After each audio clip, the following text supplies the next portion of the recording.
Boker Tov les amis, shalom à tous, à toutes, tous nos fidèles auditeurs, participants, il y en a qui sont là, bon Hachem, en chair et en os, il y en a qui sont là, connectés, merci pour votre présence. Et voilà, Bezat Hachem, on va continuer ce qu'on a étudié ce matin, qui est la Torah 66 dans la deuxième partie de l'écoute Moran. Je voulais savoir si techniquement c'est ok, si vous entendez bien, il n'y a pas de problème.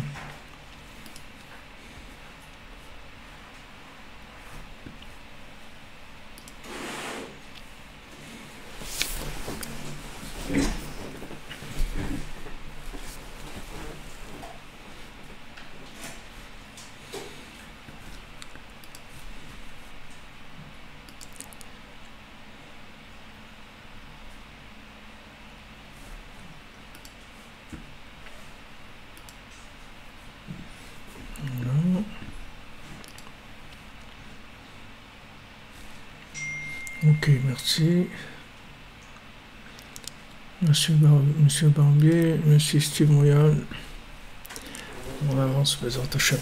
Alors regardez, on a déjà fait la première partie de la Torah, qui est Hatzadik Umuchar Lasot Tshuva Ba'ad Israël. Et on est arrivé Veze Hayu Enecha Ro'ot Et Morecha.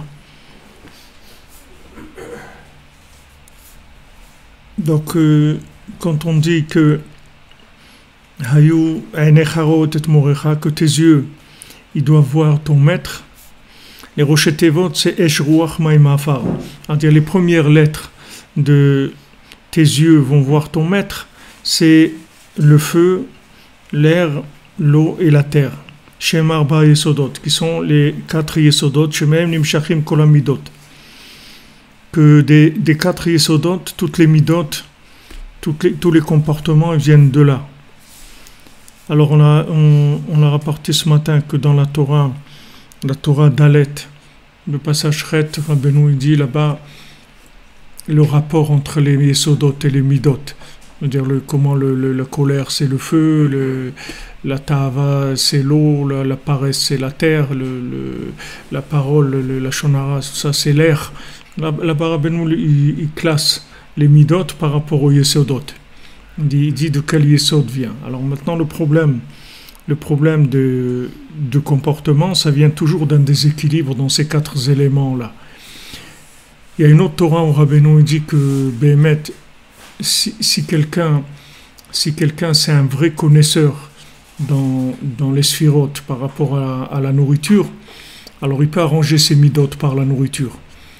Parce que si il sait voir dans ses midot qu'est-ce qu'il a en trop et qu'est-ce qu'il a en moins, alors ce qu'il a en trop, il va enlever de son régime alimentaire tout ce qui peut alimenter. Par exemple, quelqu'un qui est coléreux, il va enlever tout ce qui est feu.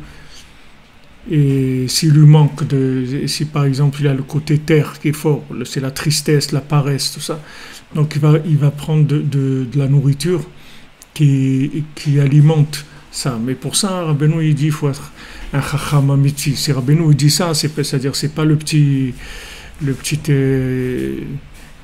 diététicien du coin qui va te réparer ça. C'est-à-dire ça demande une connaissance vraiment approfondie des sphirotes par rapport à la nourriture. Et cette nourriture elle peut rééquilibrer le corps humain. Ça existe déjà, c'est-à-dire il y a beaucoup de régimes diététiques pour soigner des maladies où ils voient que la personne a trop de sucre ou des trucs comme ça. Bon, ils réparent avec mais là, c'est quelque chose qui peut vraiment aller très loin. C'est quelqu'un qui connaît les 4 éléments par rapport aux sphirotes dans la nourriture. Il peut aider énormément quelqu'un à s'en sortir dans son comportement. Parce que c'est tous les comportements qui sont déséquilibrés, ça vient uniquement des Arba Yesodot, des 4 éléments. C'est tout. Ça veut dire qu'il y a un manque ou il y en a trop, c'est tout.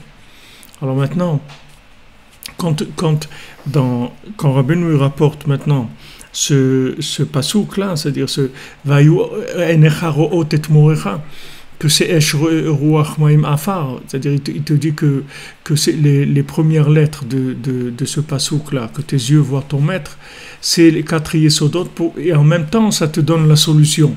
C'est-à-dire comment équilibrer les Arba Yesodot, c'est quand tes yeux ils voient ton maître. Parce que quand tu vas voir le maître, tu vas voir, quand on parle ici, on parle du maître ici, du Tzadik Yesod Olam, c'est-à-dire du Yesod Apashut, celui qui a la maîtrise de l'élément simplifié, qui est avant les Arba Yesodot, c'est-à-dire avant que ça devienne ces éléments-là. Alors, Rabbeinu nous a expliqué, il y a l'élément simplifié. Cet élément simplifié, quand tu te trouves face à cet élément simplifié, c'est la référence absolue. Donc tout ce qui est relatif chez toi, ça se met en place, c'est-à-dire que ça se met en place. C'est-à-dire en tout cas, tu vois tous les problèmes. Tu vois tous les problèmes. Mais les Balé Moussar, ils disent ça. Ils disent que maintenant, quand quelqu'un il voit le tzaddik, alors ça lui remet toutes ses midotes.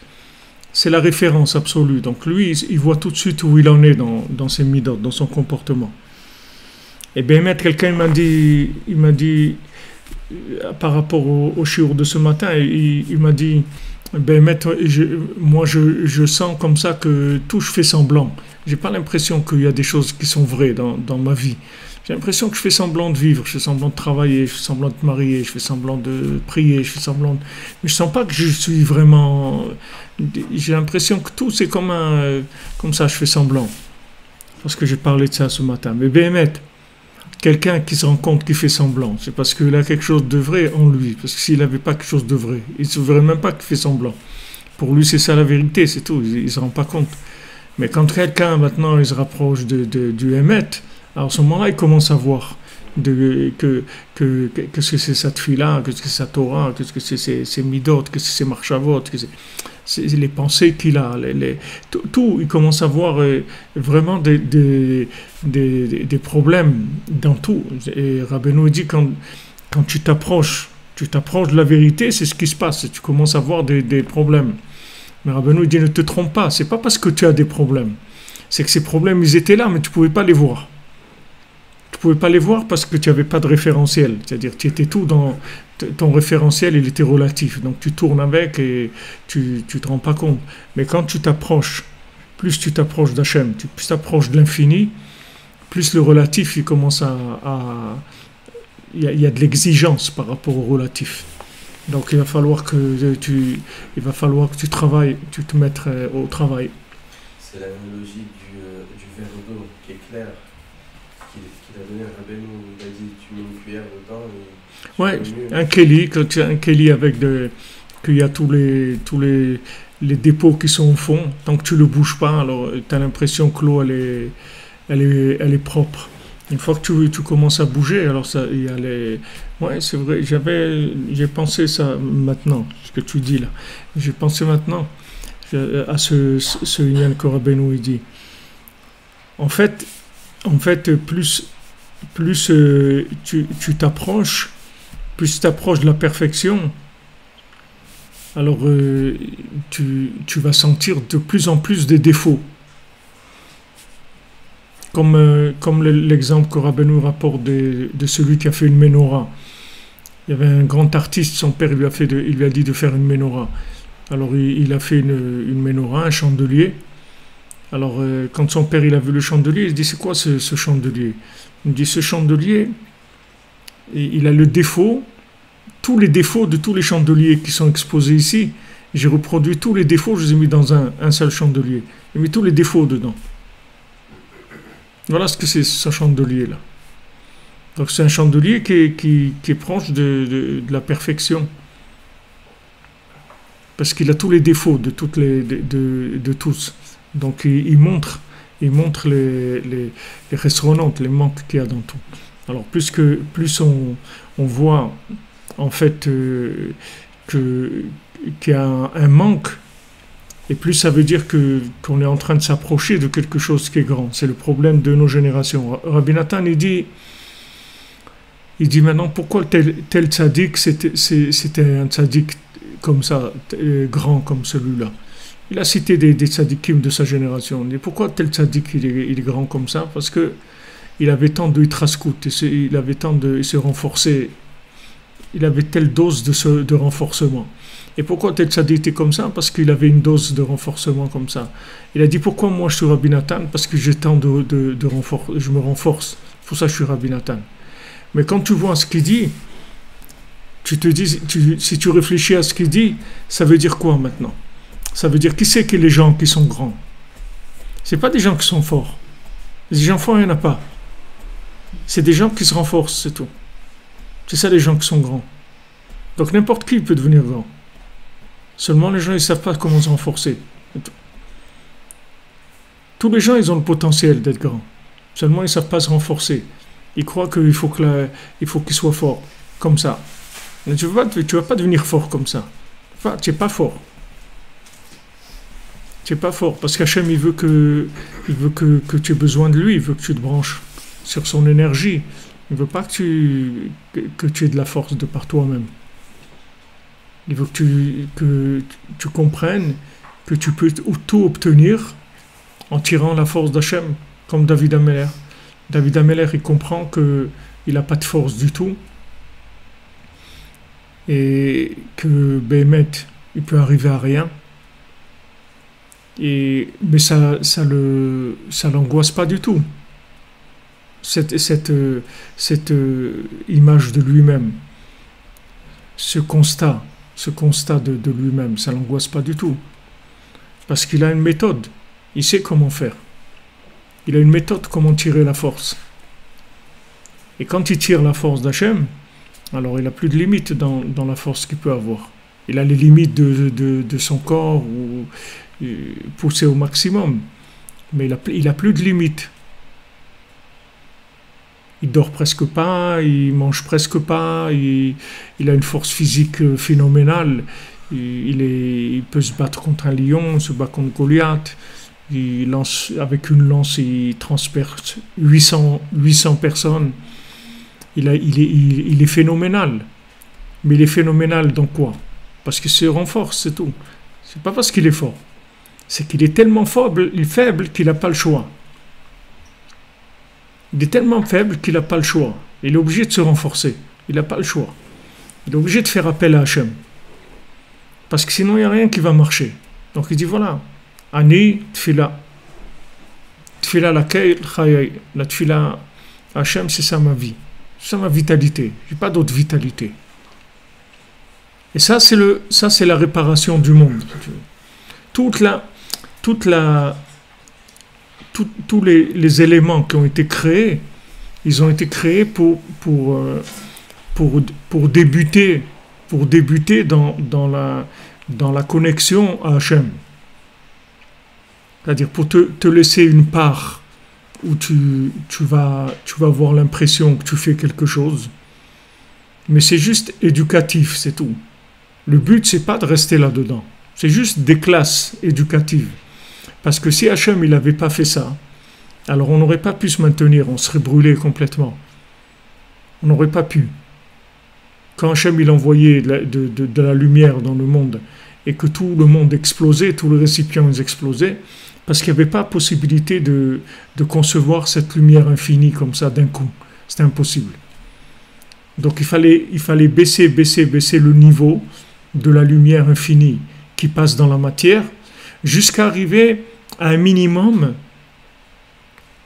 qui permette le maintien de toute la création, de tous les éléments de la création, des 4 éléments, des 4 règnes aussi, humain, animal, végétal, minéral, que tous ces éléments-là, ils puissent vivre avec une vitalité divine en donnant l'impression qu'ils sont indépendants, sans que ça soit apparent. C'est-à-dire que si tu veux voir la vitalité divine qu'il y a dedans, il va falloir que tu fasses des efforts. Mais comme ça, tu vas le voir, tu n'as pas l'impression. Tu as l'impression qu'il fonctionne, c'est tout. Mais on va te dire, mais la vie, c'est Hachem. S'il n'y a pas Hachem, il n'y a rien. C'est comme tu dis l'âme. L'âme, dans le corps, elle ne se voit pas. Tu peux dire qu'il n'y a pas d'âme. Mais enlève l'âme, tu vois que le corps il est mort. Tout de suite, il meurt. Au même moment où tu déconnectes l'âme, il meurt tout de suite le corps. Alors qu'est-ce qu'il y a pourquoi il ne marche plus maintenant? Tu vois bien qu'il y avait une âme dedans. Et c'est elle, cette âme, c'est elle qui donne la vie. C'est pas le corps. Le corps, il n'a aucune vie de par lui-même. Rien, mais vraiment rien. Maintenant, tout ce qu'il y a dans le monde, c'est comme ça. Tu prends tous les êtres humains, les animaux, les plantes, les pierres, tout ce qu'il y a dans le monde, ça fonctionne comme ça. Tu enlèves la divinité, la chose, elle meurt. Donc maintenant, toute personne qui vit sans chercher qu'est-ce qu'il y a derrière l'apparence extérieure, l'emballage, le fonctionnement, alors il s'appelle un mort-vivant. Il n'est pas vivant. Parce qu'il n'a pas conscience qu'il y a une vie derrière cette chose-là. Comme dans son corps, il peut dire qu'il n'y a pas d'âme. Ça ne va pas l'empêcher de vivre. S'il dit j'ai pas d'âme, moi j'ai pas d'âme. Moi j'ai pas d'âme, moi j'ai un corps, c'est tout. J'ai pas d'âme. Il peut dire ça, jusqu'au jour où l'âme elle va partir. Quand l'âme elle va lui dire au revoir, elle va dire mais attends, mais où tu vas? Elle va dire mais je m'en vais, de toute façon tu n'as jamais su que j'étais là. Tu t'es jamais occupé de moi, tu n'as jamais pensé à moi, tu n'as jamais été en contact avec moi, rien du tout. Et voilà, quand l'âme elle part, le corps il est mort, c'est fini. Il se détruit complètement, il pourrit, il n'y a plus rien, il ne reste plus rien. Alors tout ce qu'il y a sur terre, Hachem il l'a fait comme ça. Pourquoi? Pour que tu puisses avancer de façon graduelle, que tu découvres petit à petit. Tu découvres petit à petit, tu arrives à enregistrer les choses, tu arrives à vivre en conséquence par rapport à ce que tu as trouvé. Et tu as découvert un petit peu, tu vas découvrir encore un petit peu, encore un petit peu, encore un petit peu. Et voilà. T'as de quoi faire. T'as de quoi faire. Mais le but, c'est que tu arrives à toucher directement l'élément qui donne la vitalité à la matière. C'est-à-dire, le but, c'est que tu sois en contact avec l'âme de la chose. Quand tu arrives à être en contact avec l'âme de la chose, ça s'appelle les galot malchuto idbar. Ça s'appelle révéler la royauté divine. C'est-à-dire, tu crois que ce pays-là, tout tourne comme ça, qu'il y a des autobus, il y a des pharmacies, il y a des supermarchés, il y a des trucs et tout. Il y a un roi dans ce pays-là. Il y a un roi. C'était toute la discussion entre le Chacham et le Tam dans le Sipurim Maasiyot. Le Tam, l'homme simple, le roi il vient le chercher, il dit j'arrive tout de suite. C'est vrai? Il dit ouais, c'est vrai. Il dit, alors j'y vais tout de suite. Il ne va pas le voir le roi tout de suite. Il va passer beaucoup d'étapes avant qu'il arrive chez le roi. Mais il y va tout de suite. Parce qu'il est sûr qu'il y a un roi dans le pays. Il n'y a aucun doute pour lui. Maintenant, le Chacham, l'homme soi-disant le génie, le gars très intelligent, lui quand le roi vient le chercher, alors il dit mais pourquoi le roi il aurait besoin de moi? Qu'est-ce qui... Et il commence à entrer dans une analyse, jusqu'à qu'il arrive à la conclusion qu'il n'y a pas de roi, que le roi n'existe pas. C'est-à-dire il arrive à nier complètement la présence divine qu'il y a dans la matière. En fait, c'est ce qu'il veut faire Amalek. Amalek, c'est ça. Pourquoi la guerre, elle est entre Hachem et Amalek? Parce qu'Amalek, il veut nier l'existence divine dans la matière. Il veut dire non. Hitler, il marchait moi, il disait les Juifs, c'est la conscience du monde. Tant qu'il y a des Juifs, il y aura une conscience qu'il y a autre chose que de la matière. S'il n'y a pas les Juifs, tu peux oublier. Tu peux dire c'est un monde que matériel, c'est tout. Et ça va marcher, c'est-à-dire il n'y a pas de... Il y a pas de, ça ne va pas marcher moins bien. Peut-être ça peut même marcher mieux. Ça ne change rien. Ça peut même mieux fonctionner, des fois. Il n'y a pas c'est pas ça qui fait que ça marche mieux ou moins bien. C'est qu'une question d'émouna, c'est tout. Si tu as la émouna, alors la chose, elle va commencer à se révéler à toi. Tu vas voir que tu as une âme. Tu vas voir que dans chaque chose, il y a une âme. Que la matière, elle est vivante. Que les animaux, ils parlent. Que les plantes, elles parlent. Que les pierres, elles parlent. Il y a un langage. Il y a quelque chose dedans qui parle. Avant, quoi, des plantes, elles parlent. Eh oui, elles parlent. Elles font de la musique. Elles chantent, parlent. Comment des plantes, elles parlent? Eh oui, elles parlent. Quand tu vas connaître leur langage, tu vas voir qu'ils parlent. Les animaux, ils parlent. Voilà, les gens, ils ont des chiens, des chats, des vaches, des trucs, et ils parlent. Ils parlent avec eux. On voit bien que l'animal, il répond. Il y a un langage. Donc il y a de la vie. C'est pas un morceau de viande c'est pas un steak ambulant. C'est-à-dire qu'il y a quelque chose là-dedans. Voilà. Alors, si tu veux, tu continues. Tu continues à chercher, à découvrir, jusqu'à que tu arrives à découvrir la divinité qu'il y a dans la chose. Quand tu découvres la divinité qu'il y a dans la chose, et tu la respectes, et tu t'attaches, alors cet élément de divinité, il va te connecter avec l'infini, qui se trouve en dehors de toute la sphère de la matière, de tout le Khalarapanu, de tout le néant. C'est-à-dire que tu vas arriver à un contact avec les mondes supérieurs qui sont en dehors complètement de tout ce qu'il y a dans ce monde. Tu vois, comment il s'appelle Rabbi Yehuda Pitaya, c'est un talmide du Ben Ishraï. Il était ici à Yerushalayim. Et lui il a écrit un sefer qui s'appelle Ruchot Mesaprot. C'était un homme qui réparait, c'était un tzaddik, qui réparait les âmes. C'est-à-dire il avait accès comme ça, il voyait un peu dans le Gehinam ce qui se passe, des âmes qui pouvaient même pas rentrer au Gehinam tellement qu'elles étaient abîmées, toutes sortes il faisait tout ce qu'il pouvait pour les réparer. Il faisait des tikkunim, il essayait tout ce qu'il pouvait faire pour les réparer, il a fait. Il a réparé beaucoup d'âmes. Il a eu même affaire à des âmes de gens très très connus, des grands malades, des très grands malades qui ont fait beaucoup de dégâts dans le monde.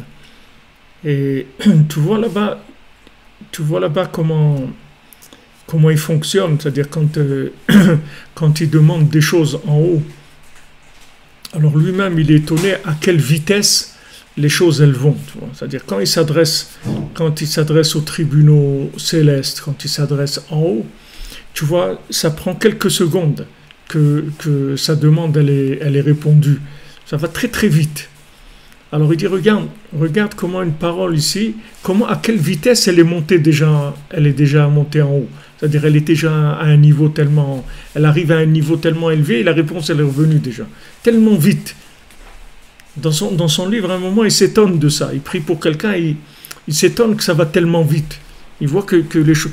C'est-à-dire que quand quelqu'un il est en contact avec l'extérieur de la sphère dans laquelle on se trouve, alors c'est d'autres dimensions complètement, d'autres choses. Mais pour ça, il faut chercher le chemin de l'âme, pas le chemin du corps. C'est-à-dire pas le chemin de l'extérieur. Maintenant, Hachem, il est patient. Hachem, il te donne les outils et il est patient que tu cherches, tu prennes le temps qu'il te faut, etc. pour pas brûler des étapes, pour pas que ça te fasse du mal. Tu vas prendre le temps qu'il faut, mais le but, c'est ça. Le but, c'est la connexion avec l'âme de la chose. Une fois que tu as connecté avec l'âme de la chose, ça s'appelle révéler la royauté divine dans le monde. D'accord ? Pourquoi je vous explique ça maintenant ? Vous allez voir dans le texte. C'est-à-dire que c'est-à-dire le principe, si tu veux, de la notion de punir quelqu'un, c'est quelque chose qui est complètement absurde. C'est-à-dire Hachem, il ne peut pas nous punir. Parce que s'il nous punit, il se fait du mal à lui-même. il se fait du mal à lui-même, parce que celui qui se trouve dans la situation, vraiment, c'est lui. Donc du moment où il punit la personne, c'est-à-dire il va retirer la vitalité, il va retirer la présence divine qu'il y a dans la chose. Et quand il a retiré la présence divine, c'est lui qui subit les conséquences. C'est pas la personne elle-même. Donc c'est pas une solution, il peut pas faire ça. Il peut pas punir les gens. C'est pas du tout le derrière. Alors il y a des tzadikim qu'eux ils prennent sur eux pour que Béhémet ça adoucir les rigueurs du monde, c'est-à-dire qu'il n'y ait pas de souffrance dans le monde. Et ils prennent de la souffrance sur eux. Parce que eux, ils peuvent prendre de la souffrance sans se déconnecter. Tandis qu'un homme, quand il prend une punition, il se déconnecte automatiquement, il est déconnecté. La punition, pour lui, c'est la déconnexion. Tandis que le tzaddik, qui prend sur lui de la souffrance et reste connecté. Donc, il recycle, si tu veux, des âmes. Il recycle les gens avec tous leurs problèmes. C'est ça le principe du tzaddik Yesod Olam, c'est ça le principe de Rosh Hashanah, de Rabbeinu, qu'il répare. Il répare. Des millions de gens, tous les ans. Des millions de gens ils sont réparés, des millions de gens ils sont libérés, des millions de gens ils reconnaissent Hachem. Chaque année, des millions. Il y a des millions de gens qui se libèrent. Qui se libèrent de quoi? De la punition. La punition, c'est l'obscurité. L'obscurité, ça veut dire qu'on les a retirés, on a retiré la divinité qu'il y avait dans l'endroit. C'est ça la punition. Alors la personne, elle est complètement morte, elle n'a plus rien du tout. Comme je vous ai expliqué ce matin, il est pauvre. Ani, chashuv kemet. Ani, il est considéré comme mort. Qu'est-ce que c'est Ani? En aniyut elaminadat.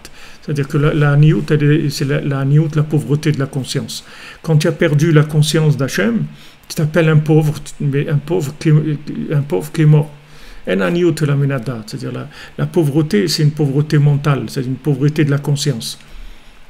Si tu es conscient qu'Hachem est avec toi, à côté de toi, ça y est, ta vie elle est réparée. C'est la seule chose qui te manque. Da'at kanita machasarta. Tu as du da'at, tu as de la conscience d'Hachem, il ne te manque plus rien, c'est fini. Tu es total, tu es complet, il ne te manque rien.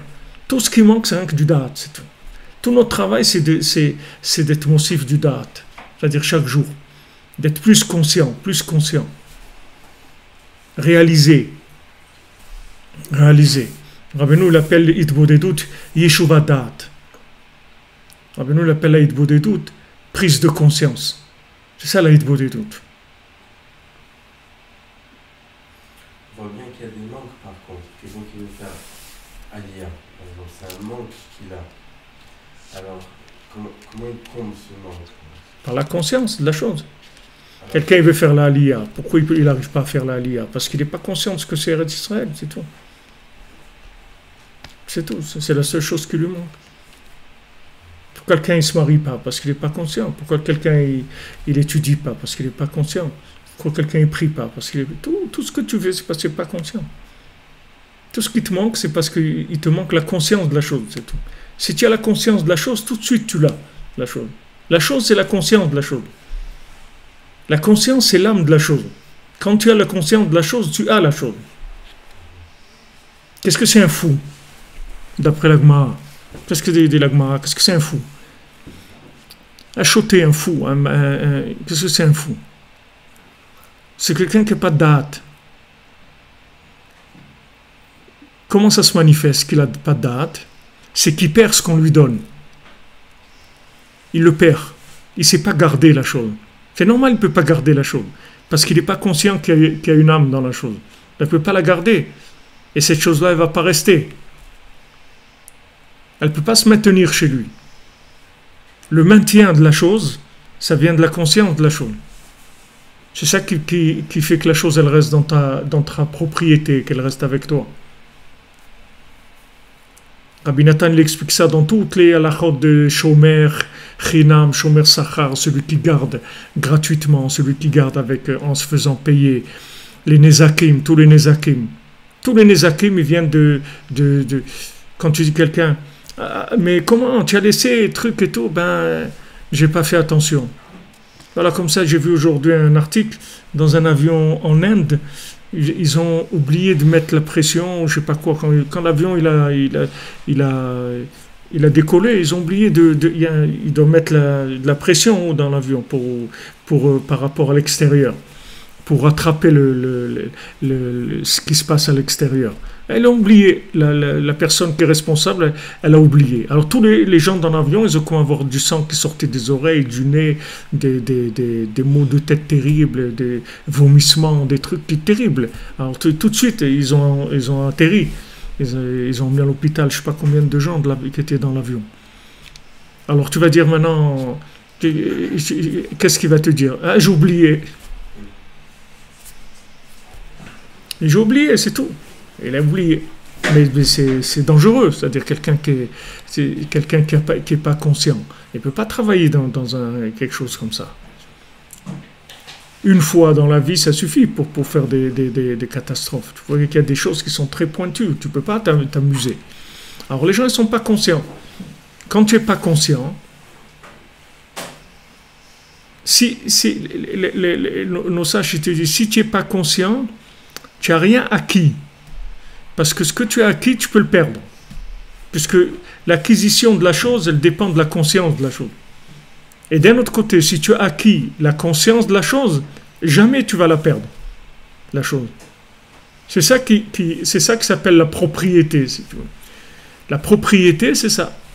C'est la conscience de la chose. C'est-à-dire, quand la chose, tu en es conscient, elle t'appartient. Maintenant, elle t'appartient au niveau où elle t'appartient. C'est-à-dire qu'il y a des degrés, des milliers de degrés de conscience. C'est jusqu'à l'infini, la conscience. Elle n'a pas de limite, la conscience. Ça monte, ça monte, ça monte. Tous les jours, ils sont faits pour ça. Maintenant, quand tu n'arrives pas à faire quelque chose, c'est qu'en fait, ce qui te manque, c'est la conscience de la chose. C'est ça qui te manque. C'est pas matériellement que tu n'arrives pas à faire la chose. Il y a quand même un point de matière qui doit se faire. Mais est-ce que c'est la conscience, une fois qu'elle est shléma, parfaite, on attire les éléments nécessaires pour atteindre cette chose? Bien sûr. Dès qu'il y a une âme, il y a un corps. Dès que tu as la conscience de la chose, des éléments après, ils se mettent en place pour ça. Il ne faut jamais oublier que tous les éléments, ils sont là pour te servir. Tout ce qui a été créé sur Terre, c'est pour te servir. Tu n'as pas besoin de faire des exploits pour les avoir. Quand tu dois faire des exploits, c'est quand tu n'as pas la conscience. Quand tu n'as pas la conscience, alors il faut que tu fasses beaucoup d'efforts pour tirer la chose, pour amener la chose. La parnassa, c'est pareil. La parnassa, ça vient du da'at. Si quelqu'un il a du da'at, la parnassa, elle est très facile. Très facile de gagner sa vie. Si maintenant quelqu'un il n'a pas de da'at, c'est très très dur. Et un pauvre, c'est quelqu'un qui n'a pas de da'at du tout. Il est appauvri. Donc maintenant, cette conscience-là de présence divine, ça veut dire que tu as gratté un petit peu ce qui te faisait, ce qui cachait, si tu veux, la divinité de toi, et tu as commencé à prendre conscience qu'il y a une vie, derrière ça. Même des êtres humains, il y a des gens, ils pensent que c'est rien qu'eux qui ressentent des choses, les autres, ils ressentent rien du tout. Ils croient qu'un enfant, il ne ressent pas, ou qu'un truc, des gens comme ça, ils ne savent pas. Et après, ils découvrent, tiens, quoi, lui, il ressent ça, il ressent cette chose-là, mais comment il ressent? On voit quelqu'un, il n'est pas religieux, par exemple. Il croit que parce qu'il n'est pas religieux, il ne ressent rien de la chose. Ce que tu as fait, c'est pratiquement rien. Par exemple, si tu fais tu rentres dans une souka, tu ne sais pas que c'est une souka. Tu sais pas que c'est soukot, tu sais pas que c'est une souka. Tu es rentré, tu t'es assis, tu as mangé un morceau de pain, tu es parti. Okay. Maintenant, après, un jour, tu vas voir que, en fait, c'était soukot, et tu es rentré dans une souka. Tu dis, mais moi, j'étais là-bas, moi, j'ai fait la souka. Quelle souka tu as fait? Tu n'as rien fait du tout. Quelle souka tu as fait?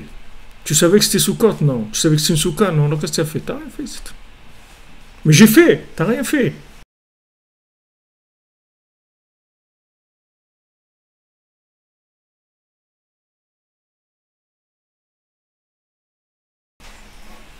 T'as rien fait du tout. Alors la vraie question c'est Imdad Kanita Machazarta Er Liknot Dat. Comment on acquit cette conscience? Alors la conscience, si tu veux, la conscience, le développement de la conscience, il vient de tous les rapports, de tous les rapports avec le lunaire, si tu veux. C'est-à-dire tout le rapport avec le féminin, c'est ça qui fait grandir la conscience. Et le plus, c'est le rapport avec le tzaddik, c'est ça qui donne la conscience. Yoshua Benoun, il avait la conscience parce qu'il était Karov de Moshe Rabbeinu. C'est pour ça qu'il était conscient des choses. Plus tu te rapproches du tzaddik, plus tu es conscient des choses. Sinon, tu es un inconscient. Tu fais des choses, mais tu n'es pas conscient. Maintenant, l'aïdbo des doutes, c'est pour prendre conscience. Parce que quand tu parles avec Hachem, il y a une lumière un Or Yachar, un Or Choser. Quand tu parles avec Hachem, la lumière, c'est-à-dire tu envoies une énergie. Cette énergie, elle arrive chez Hachem. Et elle revient vers toi. Quand l'énergie, elle revient vers toi, alors tu prends conscience de la chose. Tu prends conscience quand tu pries sur quelque chose. Alors tu vas prendre conscience de la chose. En fait, quand tu pries pour quelque chose, tu vas augmenter, si tu veux, ta conscience de la chose. Et quand ta conscience, elle va arriver à un certain niveau, tu vas obtenir la chose. Mais c'est pas parce que tu as demandé que que quelqu'un il m'a dit ce soir, il m'a dit moi je prie tout le temps. On voit Moshe Rabbeinu, il a prié, il a prié, et jusqu'à Hachem il lui dit ça suffit, arrête de prier. Il m'a dit moi pour l'instant, bon, Hachem il m'a jamais dit d'arrêter de prier. Alors, je continue, c'est tout. Alors j'ai dit mais même s'il te dit d'arrêter de prier, il faut continuer. Tu dois jamais t'arrêter. Mais en fait, quand tu pries, tu fais un travail, si tu veux, Qu'est-ce que c'est en fait la prière? La prière, c'est pour éplucher, pour enlever l'emballage. C'est ça la prière. La prière, elle est faite pour enlever l'emballage, c'est tout. Quand tu pries, tu t'adresses à ce qui ne se voit pas, d'accord? C'est-à-dire que quand tu pries, tu pars avec la émouna, que maintenant, il y a Dieu, il écoute ta prière, d'accord? Mais ça, tu ne le vois pas dans l'extérieur. Donc tu t'adresses directement à l'intérieur, tu t'adresses à l'âme directement, au spirituel. Le fait que tu t'adresses au spirituel, ce spirituel revient vers toi et il te donne une conscience de l'existence du spirituel. Quand Rabbi Nathan il dit quelque chose, il dit moi quand je dis quelque chose, c'est comme si la chose elle est devant moi, c'est la même chose. C'est-à-dire elle est devant moi la chose. C'est la même. Quand il dit, quand il est à Rosh Hashanah, il dit voilà Rabbeinu il est là, il est à Ouman, et si Rabbeinu il est là, alors il y a tous les 7 bergers du Ham Israël qui sont là. Il y a les Havot qui sont là, il y a tous les bergers du Ham Israël ils sont là. Et il dit quand je le dis comme je les vois, mamash. Parce qu'il est, si tu veux, il est dans la distance qu'il y a entre lui et la conscience, elle est très petite. Après, c'est le dévoilement, après, c'est la vision, c'est la vision de la chose. Rabbeinu dit, les gens, ils parlent de Yom Kippour, les gens, ils parlent de Sukkot, les gens, ils parlent de Rosh Hashanah. D'accord? Ils disent, Rosh Hashanah, voilà, ça, Yom Kippour, il faut faire comme ça, Sukkot, il faut construire là. Mais Rabbeinu, il dit, moi, je les vois, moi, je l'ai vu. Moi, j'ai vu Rosh Hashanah. Moi, j'ai vu Yom Kippour. Moi, j'ai vu Sukkot. Rabbeinu, il voyait les chagim. C'est pas qu'il dit, voilà, il y a un chag, il faut faire ça et ça et ça. Il le voyait, le chag. Tu comprends? C'est-à-dire que la conscience, elle est tellement proche qu'après, c'est une vision. Elle était jusqu'à que la personne, elle voit mamash. avec ses yeux, elle voit la chose. La chose, elle s'est tellement rapprochée qu'elle peut la voir avec ses yeux. Mais le travail de la prière, c'est un rapprochement. C'est un rapprochement. Le nian de tfila, de nefila, le nian de faire descendre. La prière, c'est faire descendre la conscience. C'est ça la prière. C'est pour ça que Rabbi Nathan il dit à son fils, si tu pries pas quand tu fais des mitzvot, j'envie pas les mitzvot que tu fais. Parce qu'il n'y a pas de présence, si tu veux, même si tu fais la mitzvah. Mais pourquoi tu fais la mitzvah? C'est-à-dire tu fais cette chose-là, pourquoi? C'est très loin, tu vois, la conscience de la chose, elle est très très loin. Avec Slévin, il y avait Rabbi Tzikel, Alav Shalom, qui venait d'Anvers, qui était un descendant du Noam Elimelech. Alors, une fois, il était dans la soukha, il pleuvait. En France, il pleut souvent en Soukot. À Montréal aussi, il y a de la pluie à Soukot. C'est des périodes en général. C'est le seul chag qui est fait pour Eretz Israël. C'est le pays de Soukot. C'est-à-dire que c'est vraiment la seule fête que c'est difficile de faire en dehors d'Eretz Israël. Dans tous les pays d'Europe et d'Amérique et tout, c'est difficile. Alors lui, il était dans la soukha. Et il s'est mis à pleuvoir. Il pleuvait beaucoup, beaucoup, beaucoup. Alors c'est écrit que celui qui reste dans la soukha quand il pleut et tout, c'est idiot. Qu'est-ce que tu fais? Qu'est-ce qu'il fait? Ça y est, il pleut, tu sors. C'est même écrit que si maintenant tu étais en train de manger dans la soukha et il s'est mis à pleuvoir, alors tu n'es pas obligé de rester tu rentres chez toi.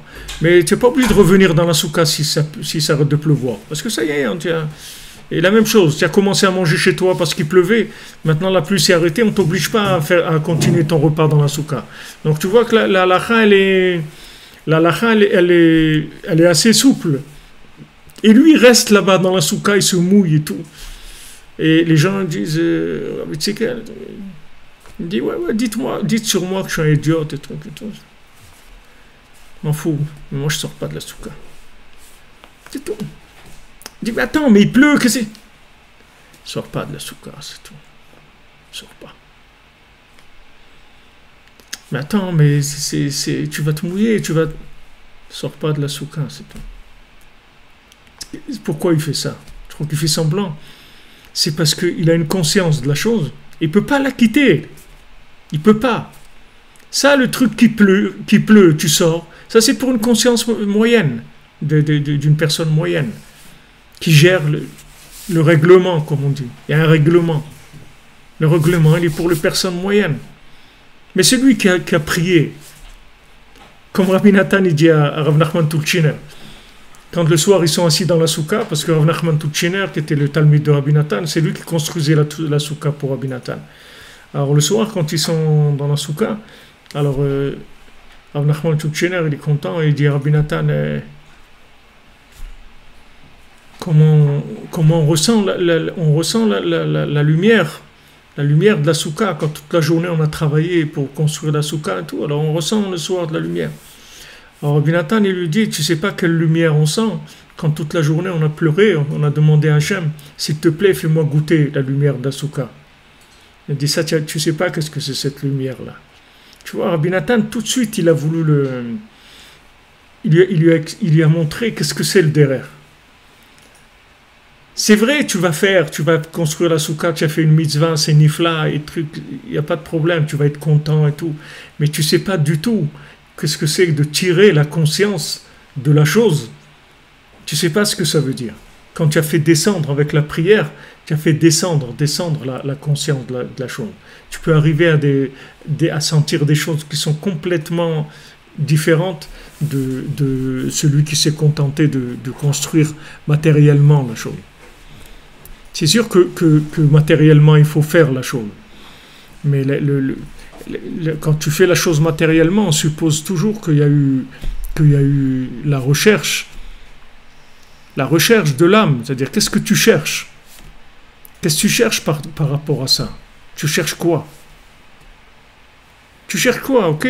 Ben voilà, je fais mon devoir, et j'ai fait la souka, et voilà. C'est ça, on me demande. Le règlement, il demande que maintenant on doit faire la souka. La loi, elle dit ça. Donc voilà, je ne veux pas être hors la loi, je veux être en rapport avec la loi. Mais si tu fais ça, et tu ne vas jamais voir le visage d'Hachem, parce qu'Hachem, il ne se montrera jamais à toi avec ça. Tu auras toujours minimum le SMIC de vitalité pour que la chose, elle continue, pour que tu continues à fonctionner normalement. Mais tu vas pas arriver à des découvertes de choses qui vont complètement te transformer. Toi. Donc, si tu veux, le but de toute chose, c'est la recherche de la conscience. Une fois que tu as trouvé la conscience de la chose, le vêtement, c'est rien du tout. Ça n'a aucune importance. Il est très très facile. Donc, quand tu veux faire quelque chose, il faut chercher la conscience de la chose. Il ne faut pas chercher le côté extérieur de la chose. Dans tous les éléments avec lesquels tu vas être en contact dans ce monde, ça va être comme ça. Le mariage, la parnassa, les vêtements, la nourriture, tout ce avec tu vas être en contact, ce que tu dois chercher, c'est l'esprit qu'il y a dans la chose. Si tu cherches l'esprit qu'il y a dans la chose, tu n'auras jamais de problème avec l'extérieur. Jamais. C'est le Ikar et le Tafel. Ouais.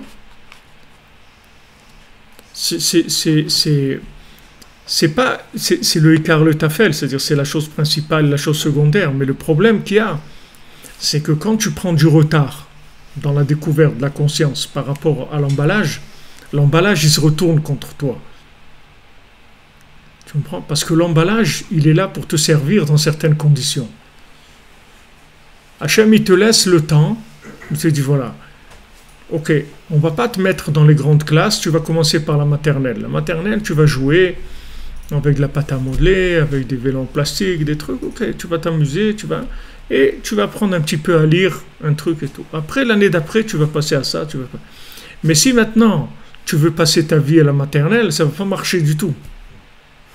Tout le système, il va se retourner contre toi. Parce que ce n'est pas fait pour rester à la maternelle. Et quand tu vois que maintenant, l'Agmara, elle te dit, si tu vois que maintenant tu as des problèmes, alors les pêche bemaasav, cherche dans ce que tu fais. Tu as des problèmes dans ce que tu fais. Et quel problème?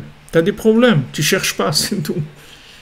Tu crois qu'on va te payer le passage, c'est une croisière ici, on va te payer la croisière pour que tu passes ta vie ici. On te paye le voyage pour que tu travailles, c'est tout. On te paye le voyage, d'accord, mais c'est pour que tu travailles. Et si tu t'arrêtes de travailler à un moment, tu vas voir que le bateau va s'arrêter aussi. C'est-à-dire tout le système, il va commencer à te faire des problèmes. Et ça, c'est ça l'explication de tous les problèmes qu'il y a. Physique aussi, Rabbeinu dit. Il dit quand le corps il voit que tu l'utilises pas assez pour chercher Hachem, il commence à faire des problèmes. Il commence à faire des problèmes. Il veut pas. Il veut pas te donner des forces. Il dit pourquoi je vais t'entretenir? Pourquoi? À quoi ça sert? Donc, si tu veux, tu as une obligation de recherche de conscience qui est proportionnelle, chacun par rapport à l'endroit où il est. Il n'y a pas là-dedans des règles. C'est chacun comme il est. Mais par rapport où tu es, tu dois avancer tous les jours. Tu peux pas t'arrêter. Bikesh Yaakov la chevet beshalva, kafza alav orgzo shel Yosef. Yaakov voulait s'arrêter, il a eu les problèmes de Yosef, problèmes terribles dans sa vie. Parce qu'il a voulu s'arrêter, il voulait se reposer un petit peu. Il a une vie dure, il avait un petit peu de s'arrêter, se reposer un petit peu. Il ne peut pas s'arrêter. Là où tu es, il faut que tu cherches à faire grandir ta conscience. Maintenant, tous les problèmes qui vont venir, c'est que des problèmes d'inconscience, c'est tout. Si tu es conscient, tu te maries, tu as des enfants, tu as de la parnassa, tu vis en Eretz Israël, tout ça, c'est que des dianimes de conscience, c'est tout. C'est que de la conscience. Maintenant, tu veux tirer de la conscience, rapproche-toi du tzaddik, parle avec Hachem, attire de la conscience, c'est tout. Attire de la conscience, demande à Hachem. Je veux être conscient, je veux être conscient des choses. Je veux être conscient de ce que je fais. Je veux être conscient. Tu vois, on dit le Gaon de Vilna, quand Shabbat, une fois, il a touché quelque chose de Mouktsé Shabbat avec son coude, sans s'en rendre compte. Mais dès qu'il a touché, il s'est évanoui tout de suite. Parce que même son corps, il était tellement branché que dès que son corps il avait un rapport avec quelque chose qui n'était pas en accord avec Hachem, tout de suite, ou comme l'âne de Rabbi Pinchas Ben Yair, qui ne mange pas quelque chose qu'ils n'ont pas prélevé la dîme dessus. Il ne peut pas manger. Mais c'est un âne. Mais c'est un âne, il a une conscience plus que la plupart des êtres humains. Mais c'est un âne. Tu vois que même un âne, s'il est chez Rabbi Pinchas Ben Yair, à quoi il peut arriver? Même si lui c'est un âne. Même si un homme c'est un âne, s'il est chez Rabbi Pinchas Ben Yair, s'il est chez le tzaddik, il peut arriver à des niveaux extraordinaires. Même si lui c'est un âne. Le tzaddik, il peut te donner de la conscience des choses, même si tu es un âne. Même si ta carrosserie, c'est une carrosserie d'âne, c'est pas une carrosserie d'être humain. Il peut te donner une conscience extraordinaire. Tu peux vivre dans une conscience des choses de façon extraordinaire. Alors, maintenant on va voir dans le texte, vous allez voir ces éléments-là. C'est pour ça que les gens ils appellent le lendemain de Yom Kippour le nom d'Hachem. Parce que le lendemain de Yom Kippour, il y a le nom d'Hachem qui se révèle.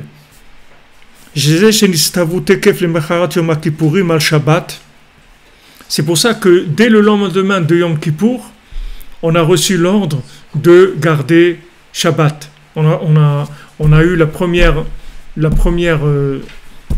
fois que Hachem nous a dit maintenant vous allez faire Shabbat. D'accord?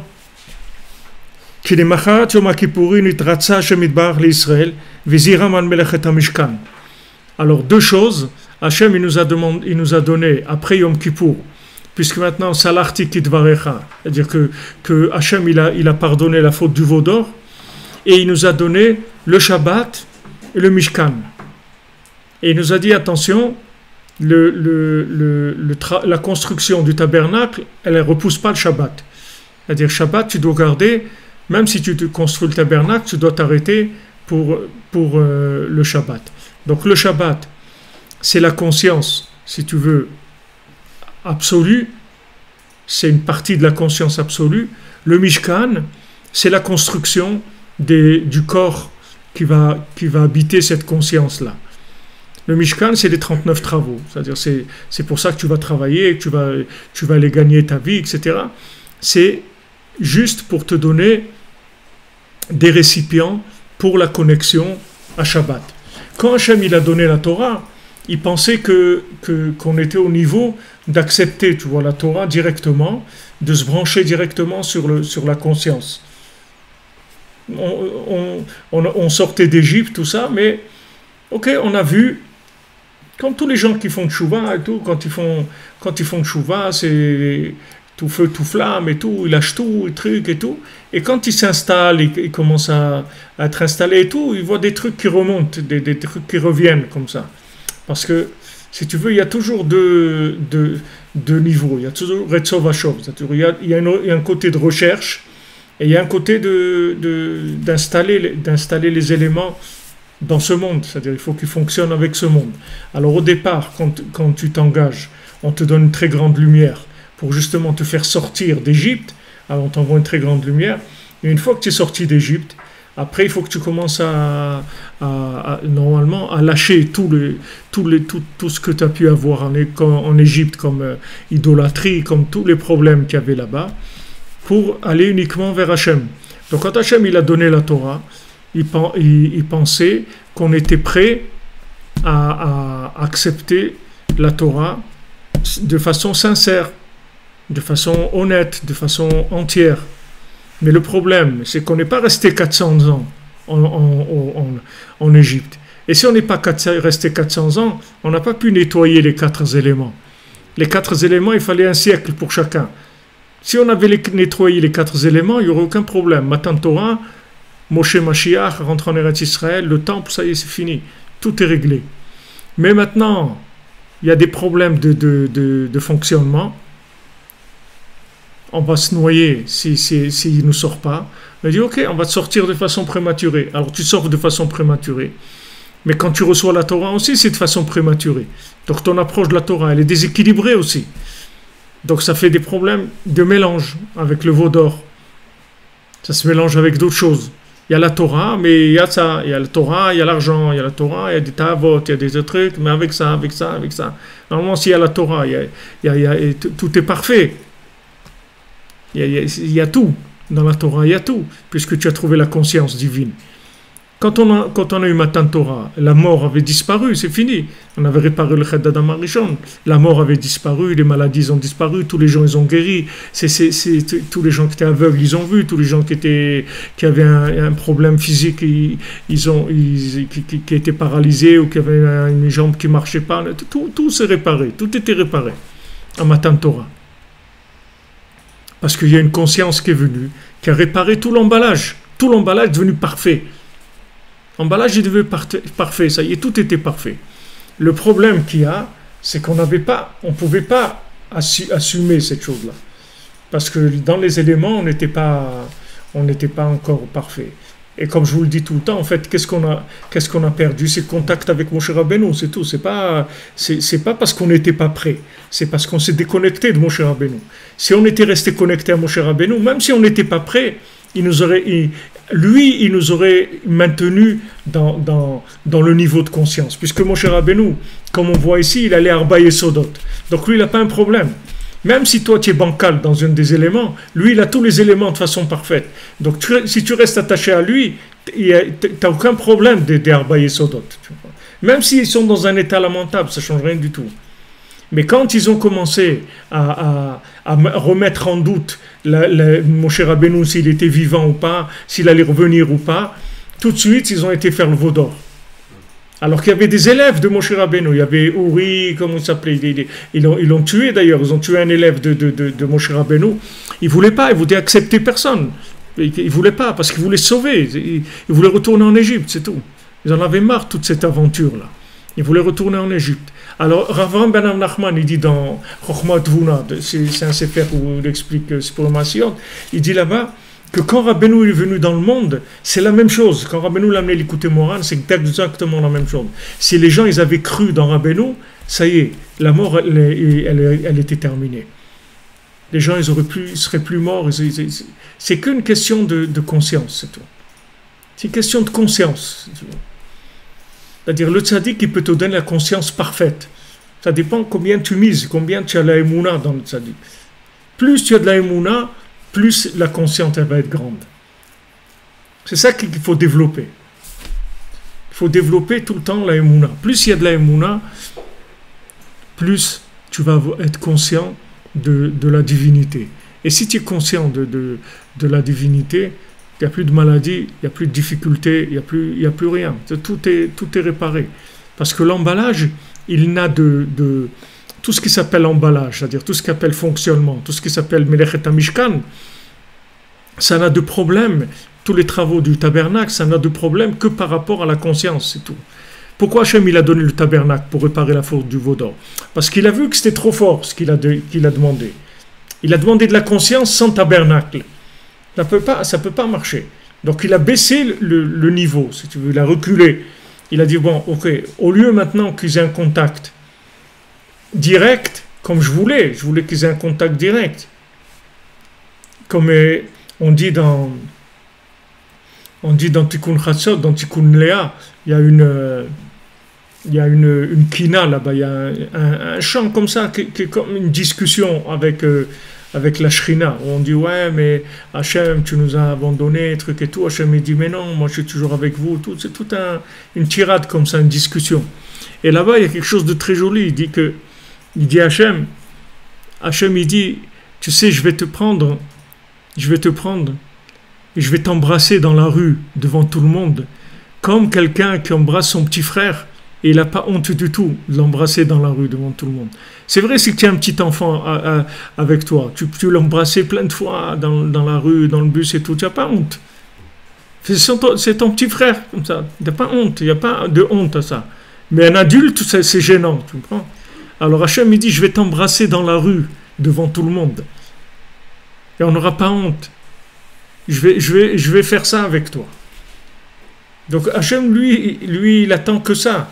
Hachem, il voulait la conscience en direct, tu vois. Direct. Il a vu qu'on a été faire la Avodah Zara, il a dit, allez, on revient en arrière. On va créer un système pour que ça aille doucement. Quoi? 39 travaux. Tu vas travailler. Tu vas les travailler, tu vas truc et tout. Et là-bas, tu vas recevoir des petits messages, des trucs, tu vas les suivre, tu vas des messages plus grands. Tu vois que tu vas ressortir tu vas sortir de ça.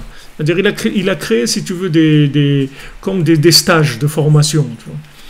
En fait, le Mishkan, pourquoi on parle du Mishkan, on parle de Chanukah Tabizbea, Chanukah Mishkan. Tout l'union de Chanukah, c'est la chambre de Chinour. D'accord? Tout l'union de Mishkan, c'est l'union de Chinour. Qu'est-ce que c'est Chinour? Ça veut dire éducation, ça veut dire formation, c'est tout. C'est-à-dire tout l'union entier du Mishkan, c'est pour faire de la formation. De la formation en approche divine. Parce qu'en direct, c'était impossible, c'est pas passé. On était trop loin. C'est-à-dire on n'a pas eu les réactions qu'il fallait. Donc Hachem, il a dit, ça marche pas. Donc on va reculer. On va créer comme une classe avant. C'est comme si tu dis, voilà, les gens, on les a fait passer de telle classe à telle classe, mais on voit que dans la classe où ils sont passés, ils comprennent rien du tout.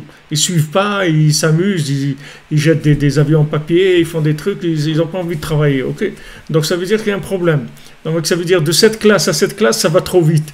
Donc on va faire une classe intermédiaire où on va faire en même temps les programmes d'avant et en même temps la moitié des programmes de l'autre classe, et on va faire cette classe intermédiaire. Le Mishkan, c'est exactement ça.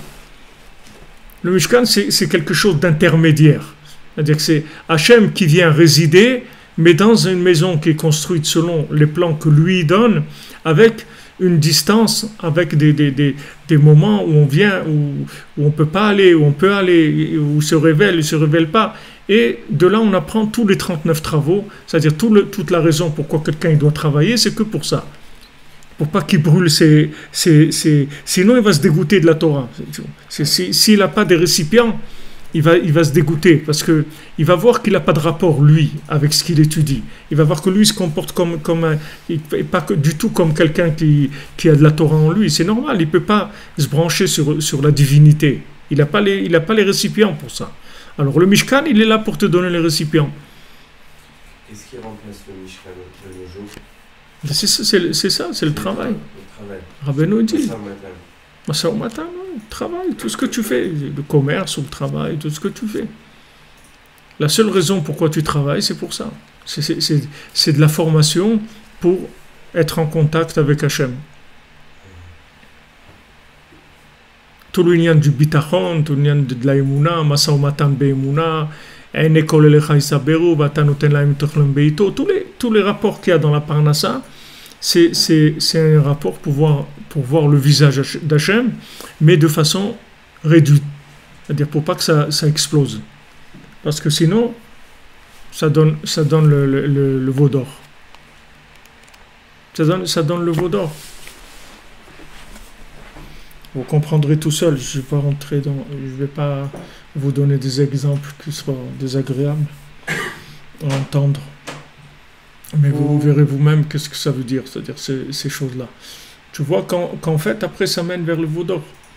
C'est-à-dire que c'est des choses comme il n'y a pas de divinité, il ne peut pas y avoir de divinité s'il y a déséquilibre des éléments. Si la personne, dans ses midotes, elle est déséquilibrée, elle ne peut pas arriver à voir Hachem. Donc elle a un problème. Comme disait Rav Chaikin, quand ils ont, à la yeshiva, quand à un moment ils ont arrêté de faire du moussar, on avait une demi-heure de moussar le soir, à un moment ils ont arrêté, ils ont dit, Au collège, ils ont dit non, ça perd de temps, au lieu de faire le moussard, on va étudier autre chose. Et quand il a entendu ça, Rav Chaikin, il était dans une colère terrible. Il a réuni tout le monde. Et il a dit, si tu fais pas de moussard, tu peux devenir un grand apikoros avec toute ta Torah. Tu fais pas le moussard, hein? Tu peux devenir un grand apikoros avec toute ta Torah, tu peux devenir un grand apikoros. Et comment, pourquoi maintenant il a arrêté le moussard. C'est pour étudier plus encore, c'est pas pour... Il dit, si tu oublies plus, tu vas rentrer où? Dans le mur, tu vas où? Le moussard, c'est pour que tu puisses arranger tes midot, pour que tu puisses voir Hachem. Si tu n'as pas de midot, tu ne vas pas voir Hachem. Tu vas voir de l'argent, c'est tout ce que tu vas voir. Tu vas chercher de l'argent, c'est tout ce que tu vas chercher dans ta vie. C'est normal, tu n'as pas Hachem, il te faut de l'argent. C'est où ça? Il n'y a pas de 36 chemins. C'est où tu as Hachem, où il faut que tu cherches de l'argent. Il faut beaucoup d'argent après. Donc maintenant, Hachem, il a donné ces deux mitzvot là. Il a donné Shabbat et le Mishkan, après Yom Kippour. Pourquoi? Parce qu'il y a eu maintenant Kaparat Avonot, c'est-à-dire que les fautes, elles ont été effacées. Donc on a pu commencer maintenant à zéro avec Shabbat, qui est la lumière de En Sof, c'est-à-dire la lumière infinie, et le Mishkan, qui est le récipient pour recevoir cette lumière dans la sainteté. Nimtza, c'est Tikef le Machat Yom Kippourim, Huzharu al Shabbat. Donc tout de suite, comme c'est dans la paracha de Vayakel, dont Rashi dit là-bas, tout de suite, le lendemain de Yom Kippour, on a reçu l'ordre de garder Shabbat. Ve Shabbat, Shema de Kudsha Beruchu. Maintenant, qu'est-ce que c'est Shabbat? Le Zohar il dit, c'est le nom d'Hachem. Shabbat, c'est le nom d'Hachem. Qui a Zachare Yom Kippourim, Nidgala Prinat Shem Hachem. Puisque maintenant, à Yom Kippour, Hachem, il a pardonné les fautes. Donc il n'y a pas de punition. Donc il n'y a pas de retrait de la lumière divine. Donc maintenant, il peut parler de son nom, clair, parce que du moment où il a pardonné les fautes, ça veut dire qu'il a enlevé la punition, c'est-à-dire le principe de la punition, c'est-à-dire il a enlevé l'obscurité qu'il y avait dans la personne. Il lui a enlevé sa pauvreté. C'est-à-dire il a rétabli le contact avec lui. Donc il a rétabli le contact, ça veut dire il a rétabli sa présence avec l'individu. Donc maintenant, il peut lui donner Shabbat, puisque Shabbat, c'est son nom. Puisque maintenant, le nom d'Hachem, il s'est agrandi, puisqu'il est arrivé à résider dans cette personne, puisqu'il lui a pardonné ses fautes. Alors que s'il ne lui pardonne pas ses fautes, il ne peut pas résider là-bas. Parce qu'il est pauvre. C'est-à-dire qu'il a été appauvri spirituellement par ses fautes. Ses fautes, elles l'ont appauvri spirituellement. Donc Hachem, il dit, je pardonne tes fautes. Comment je pardonne tes fautes? Comme on avait vu, Etzem Hayom Hazeh, c'est-à-dire le fait que ce jour-là, l'essence de ce jour-là, c'est l'alliance, puisque Be'etzem Hayom Hazeh, il a fait la Mila Avraham Avinu, et Be'etzem Hayom Hazeh, et Chaper, c'est-à-dire que c'est le jour, l'essence du jour, elle pardonne, et dans l'essence du jour, Avraham Avinu l'a fait la Mila. Ça veut dire que maintenant, l'essence du jour, elle pardonne, ça veut dire que c'est le rétablissement de la connexion avec Hachem. Alors que maintenant, la personne, tout ce qu'elle a fait comme bêtise, c'est déconnecté à chaque fois. Chaque fois, c'est déconnecté. C'est-à-dire, elle s'est appauvrie mentalement. Elle s'est appauvrie spirituellement. Donc Hachem, il peut plus résider avec lui, c'est-à-dire son nom, il n'arrive plus à cet endroit-là. Maintenant qu'il lui a pardonné, alors le nom d'Hachem, il a grandi. C'est pour ça que le Zohar dit que quand Yitro il s'est converti, alors le nom d'Hachem, il est monté comme jamais il était monté. Pourquoi? Parce que Yitro, c'était un prêtre d'idolâtrie. Il a fait 70 idolâtries. Maintenant, toutes ces idolâtries, c'est des endroits où Hachem, il est très très caché, on ne le voit pas. Donc maintenant, Yitro, il a laissé toutes ces idolâtries, il s'est rapproché d'Hachem. Donc ça veut dire qu'il a amené Hachem dans toutes ces idolâtries-là, puisqu'il a dit, voilà, je laisse tout ça pour Hachem. Donc il a fait rentrer Hachem là, dans ces endroits-là. Donc le nom d'Hachem, il a grandi énormément. Comme un roi qui va conquérir des pays.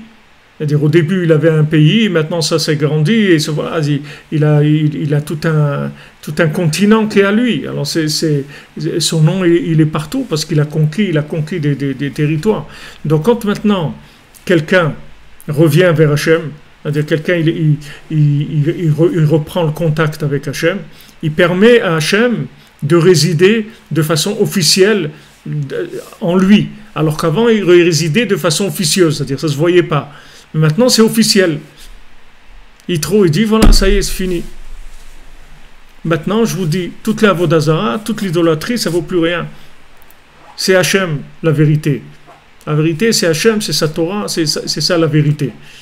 Donc, qu'est-ce qu'il fait? Il fait un remplacement là-bas. Avant, ces Avodazara, elles étaient comme indépendantes, comme soi-disant des choses qui avaient des forces indépendantes, comme la matière, l'argent, tout ça. Et il dit non, il n'y a pas tout ça. Tout ça, les amis, c'est de l'emballage, il n'y a rien là-dedans. Il n'y a qu'une seule chose, c'est Hachem. C'est tout. Alors, le nom d'Hachem, il grandit. Alors, le lendemain de Yom Kippour, c'est pareil. Tous les gens qui ont fauté, c'est des gens, en fait, qui se sont vidés de leur divinité, de leur contact avec Hachem. Mais quand Hachem, il a pardonné, il rétablit le contact. Il remet son nom en nous. Donc le lendemain, il nous a dit maintenant vous allez garder Shabbat. C'est quoi Shabbat? C'est le nom d'Hachem.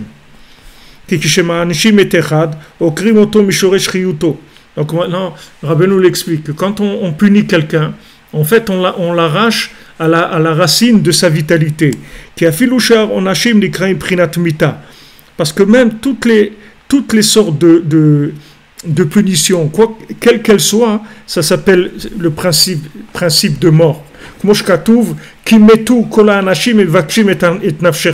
Comme c'est écrit pour Moshe Rabbeinu. Quand maintenant on lui a dit qu'il pouvait revenir, quand il avait tué l'Égyptien. Alors après ça s'est su qu'il a tué. Alors le Paro il cherchait pour le tuer, donc il s'est sauvé. Après, on lui a dit, tu peux revenir.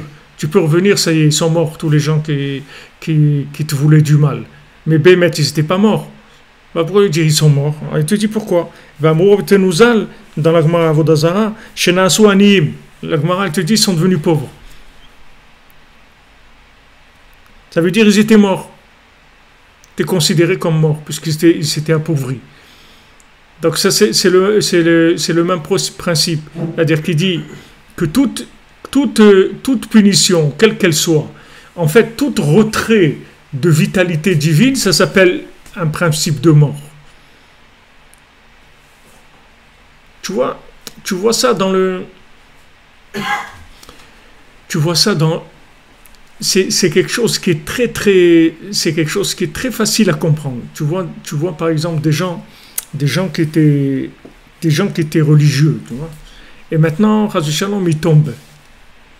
Alors, tu vois qu'au début, ils ont une conscience de certaines choses.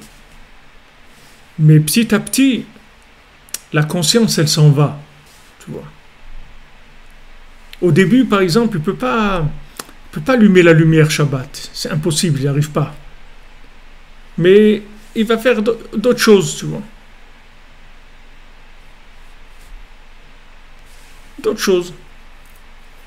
Et après, ces choses-là qu'il va faire, ça va lui permettre qu'après un jour, il pourra aussi allumer la lumière Shabbat, ça ne va pas le déranger. Alors qu'avant, ça l'aurait... Parce que la conscience, elle était plus forte. En fait, chaque fois qu'il descend, il amenuise, il diminue sa conscience.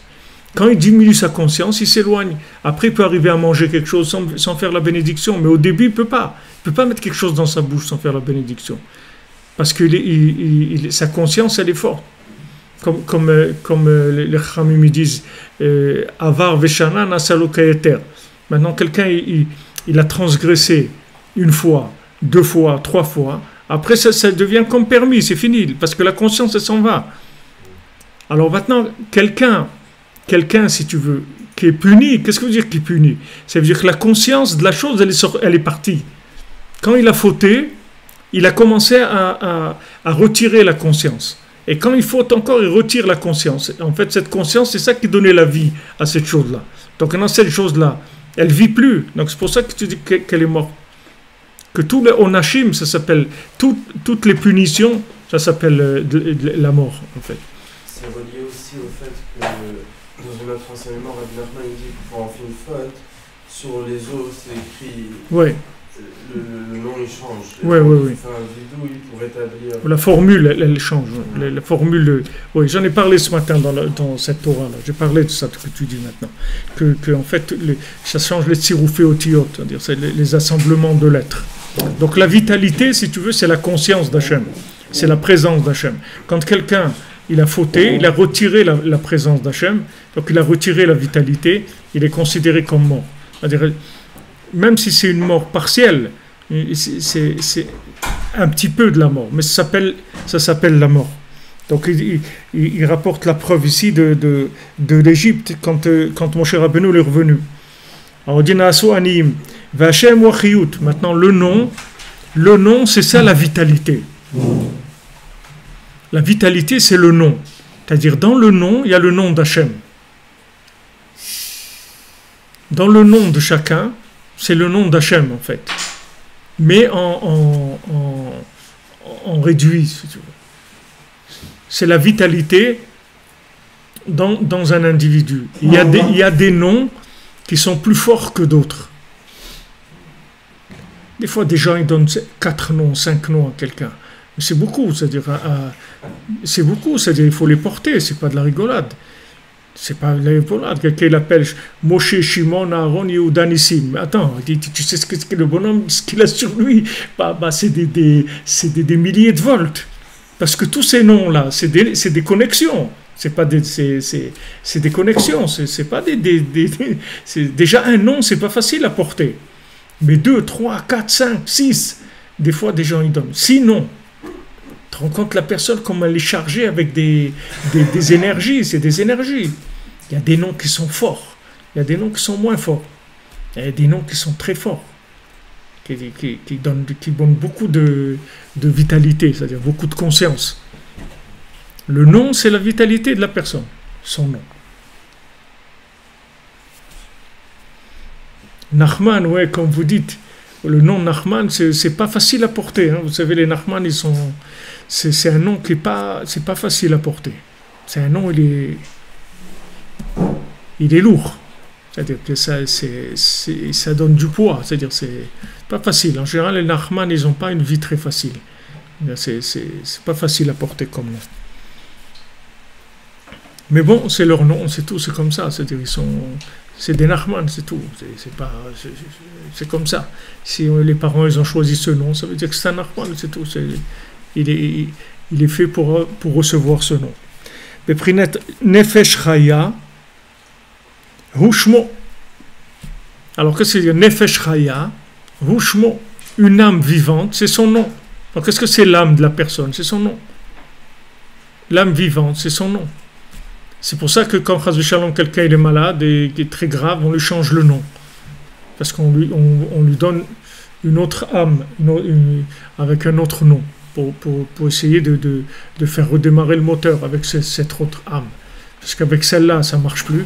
Alors on lui donne un autre nom pour donner un coup de manivelle, pour que peut-être ça va repartir avec ce nouveau nom.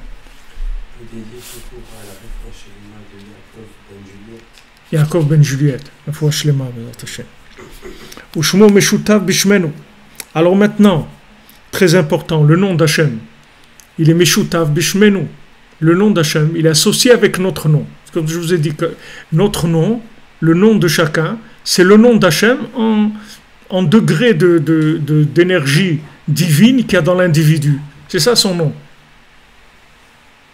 Chacun, son nom, c'est en fait, c'est comme des voltages, si tu veux, des degrés de voltage d'énergie divine.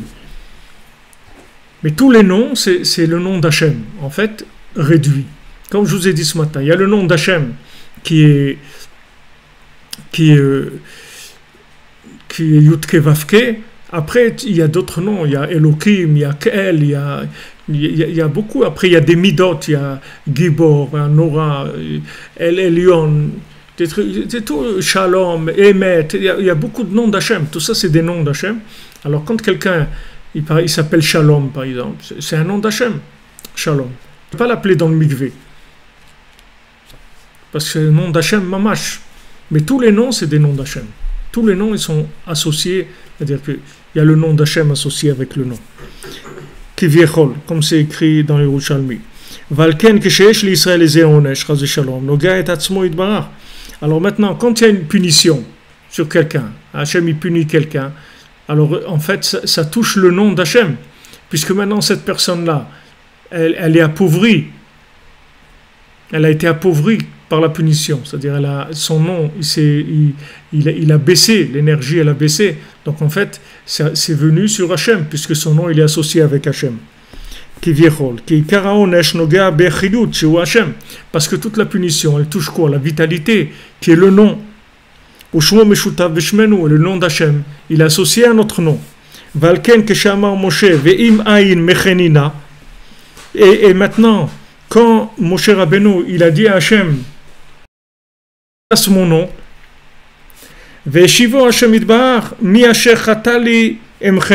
Hachem lui a dit non, celui qui a fauté, c'est lui que je vais effacer. Bikesh Moshe, alors qu'est-ce qu'il a demandé Moshe? Il lui a dit alors fais pour ton nom, ton grand nom qui est associé au nôtre. Puisque maintenant son nom il est associé avec le nôtre. Nimsa, c'est-à-dire que quand il va les punir, il se touche à lui-même, c'est-à-dire il se frappe lui-même, pour ainsi dire.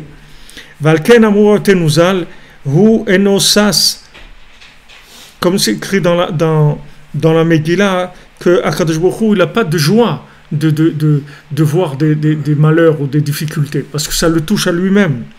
Parce que ça touche lui-même, Hachem lui-même, si on peut dire comme ça. Et dire parce que c'est des choses il faut pas prendre imagé, il faut pas youtuber sur ça, il faut faire attention de ne pas être trop dimionnès. C'est des notions, mais il ne faut pas trop les matérialiser. Kishemo Meshutav Bishmenu Kanal, parce que le nom d'Hachem il est associé au nôtre. Nimtsa, Keshenitratsa Kadosh Baruch Hu l'Israël B'Yom Kippourim. Donc quand Kadosh Baruch Hu il a accepté Yom Kippour de pardonner au Ham Israël, V'amar salachti kidvarecha. Il a dit à Moshe Rabbeinu, j'ai pardonné selon tes paroles. Azal kivyechol ligdal shmo yitbarach ameshutav bishmenu. Donc maintenant le nom d'Hachem il s'est agrandi puisqu'il est associé avec le nom, comme tu dis, deux sociétés qui sont associées. Tu prends deux grandes sociétés, mais en fait, ils sont associés. Tu prends une grande société, je sais pas, General Motors, et une autre qui s'appelle, je sais pas, LG ou un truc comme ça. D'accord? Ces deux, ils sont associés. Maintenant, il y a une société qui lui arrive un problème. LG, elle a un problème. Il y a des trucs, ils ont détourné des fonds, et trucs. General Motors, elle n'a pas de problème. Mais LG, là, mais attends, ils sont associés, les deux. Donc, ça fait un problème sur l'autre. Donc, maintenant, quand ils vont résoudre le problème de LG, ils vont résoudre le problème de General Motors aussi. C'est la même chose. Hachem, il est associé avec nous. Donc, si maintenant on a un problème, en fait, c'est lui c'est son nom qui est sali, c'est son nom qui est abîmé. Parce qu'il est associé avec nous. Et ça, il ne peut pas se dissocier. C'est impossible. Parce que c'est le contrat de base. Donc il ne peut pas se dissocier. C'est pour ça qu'on remonte tout le temps. On remonte tout le temps à l'alliance. Toujours on ramène les Avot, Abraham, Yitzhak et Yaakov. On remonte tout le temps. Parce qu'on remonte toujours à la base du contrat, si tu veux. Pour dire, même comme on est, n'importe comment on est, d'où on vient, nos ancêtres, ils ont fait un contrat. Tu as signé un contrat avec eux. Voilà, nous on se base sur ce contrat-là. Nous, on est des héritiers de ce contrat. Donc, tu peux pas nous voir autrement que comme ça. Tu ne peux pas te détacher de nous. Parce qu'on est lié avec un contrat. Donc, mon cher Rabbeinu lui dit, tu ne peux rien faire. Si maintenant tu leur pardonnes pas, en fait, tu vas avoir des problèmes. Ça va se retourner sur toi, le fait que tu leur pardonnes pas. C'est-à-dire, il a complètement... Le Inyan s'est retourné complètement de ce qu'il était. Au début, c'était une faute et un truc terrible et tout. Après, c'est retourné que Hachem, entre guillemets, il est obligé de pardonner. Il est obligé. Il est allé au bout de la conscience avec cette information, Moshe Rabbeinu. Oui, tout à fait. Parce que ici, dans ce passouk, c'est Macheni, c'est Ménoir. Il a fait le tikkun, il a dit du Maboul. Ouais. Il n'a pas fait Noir, de prier sur les autres. Moshe, il a fait là-bas. C'est ça, c'est-à-dire Noach, en fait, il s'est détaché. Il s'est détaché, il a dit, comme on dit après moi, le déluge. Ah, c'est des méchants, tout ça, alors tant pis. Mais moi, je vais continuer avec Hachem. Mais Moshe Rabbeinu ne s'est pas détaché. Il est resté attaché. Il a dit non, si c'est comme ça, tu m'effaces à moi aussi. C'est-à-dire, mon nom aussi, je ne veux plus qu'il existe. C'est pas que tu vas me laisser mon nom à moi et eux non. Mon nom et eux, c'est une seule chose. Moi et eux, on est une seule chose. Le peuple et moi, c'est une seule chose. Donc si tu les punis à eux, tu les effaces à eux, tu m'effaces à moi aussi. Hachem a dit non, c'est eux qui ont fait, dire pas eux. Eux et moi, c'est une seule chose. Et après, en allant plus loin, je te dis toi aussi, tu es avec nous. Donc on est bloqué. On est obligé de pardonner, pas faire autrement. Voilà, maman, c'est comme des trucs d'échec. Elle peut pas. C'est lié. Tous les éléments ils sont liés, donc il a dit tu es obligé de pardonner. Mais c'est extraordinaire ce jour de Yom Kippour. C'est quelque chose d'extraordinaire. Comment un jour comme ça, Hachem il prend toute l'humanité, il la montre comme ça dans un niveau de réparation extraordinaire. Et pardonner, c'est-à-dire que tu reçois. En fait, le pardon, c'est que tu reçois une nouvelle vitalité que tu avais perdue. C'est-à-dire à chaque fois que tu fais des bêtises, tu vides ton capital, tu vides ta bonbonne d'oxygène, tu vides ta bonbonne de vitalité. Alors maintenant, le Yom Kippour, c'est tu recharges tout. Donc le lendemain, le nom d'Hachem, il s'appelle Shem Hachem, le nom d'Hachem, parce qu'il a grandi maintenant. Valken itztavu tekef achar Yom Kippour al Shabbat. Donc tout de suite après Yom Kippour, ils ont été ordonnés, on nous a ordonné de faire Shabbat. Ki Shabbat Shema Dekutcha Bechu Kanal. Comme il a dit, le nom d'Hachem, Shabbat c'est le nom d'Hachem, comme il dit le Zohar. Alken Korin Macharat Yom Kippourim Shem Hachem. C'est pour ça donc qu'on comprend pourquoi le lendemain de Yom Kippour ça s'appelle Shem Hachem. Ki achar ha-mechila ve'atzlicha shenaasa b'Yom Kippourim nigdal Shem Hachem. Parce que maintenant, après le pardon qui a été fait à Yom Kippour, Nigdal Shem Hachem, maintenant le nom d'Hachem il a grandi grâce à ça. Donc voilà, ça c'est la Torah. En fait, elle est un peu liée avec la Torah d'après. La Torah Samer Zayin, que c'est pas les Nécol Israël, c'est Bereshit les Nécol Israël. La Torah Samer Zayin, celle-là, elle est un peu liée avec la prochaine qui parle de la Istalkut du Tzadik. Quand le Tzadik il part, alors en fait c'est le nom d'Hachem qui se cache, si tu veux, parce que le Tzadik c'est le. Et il y avait un maasé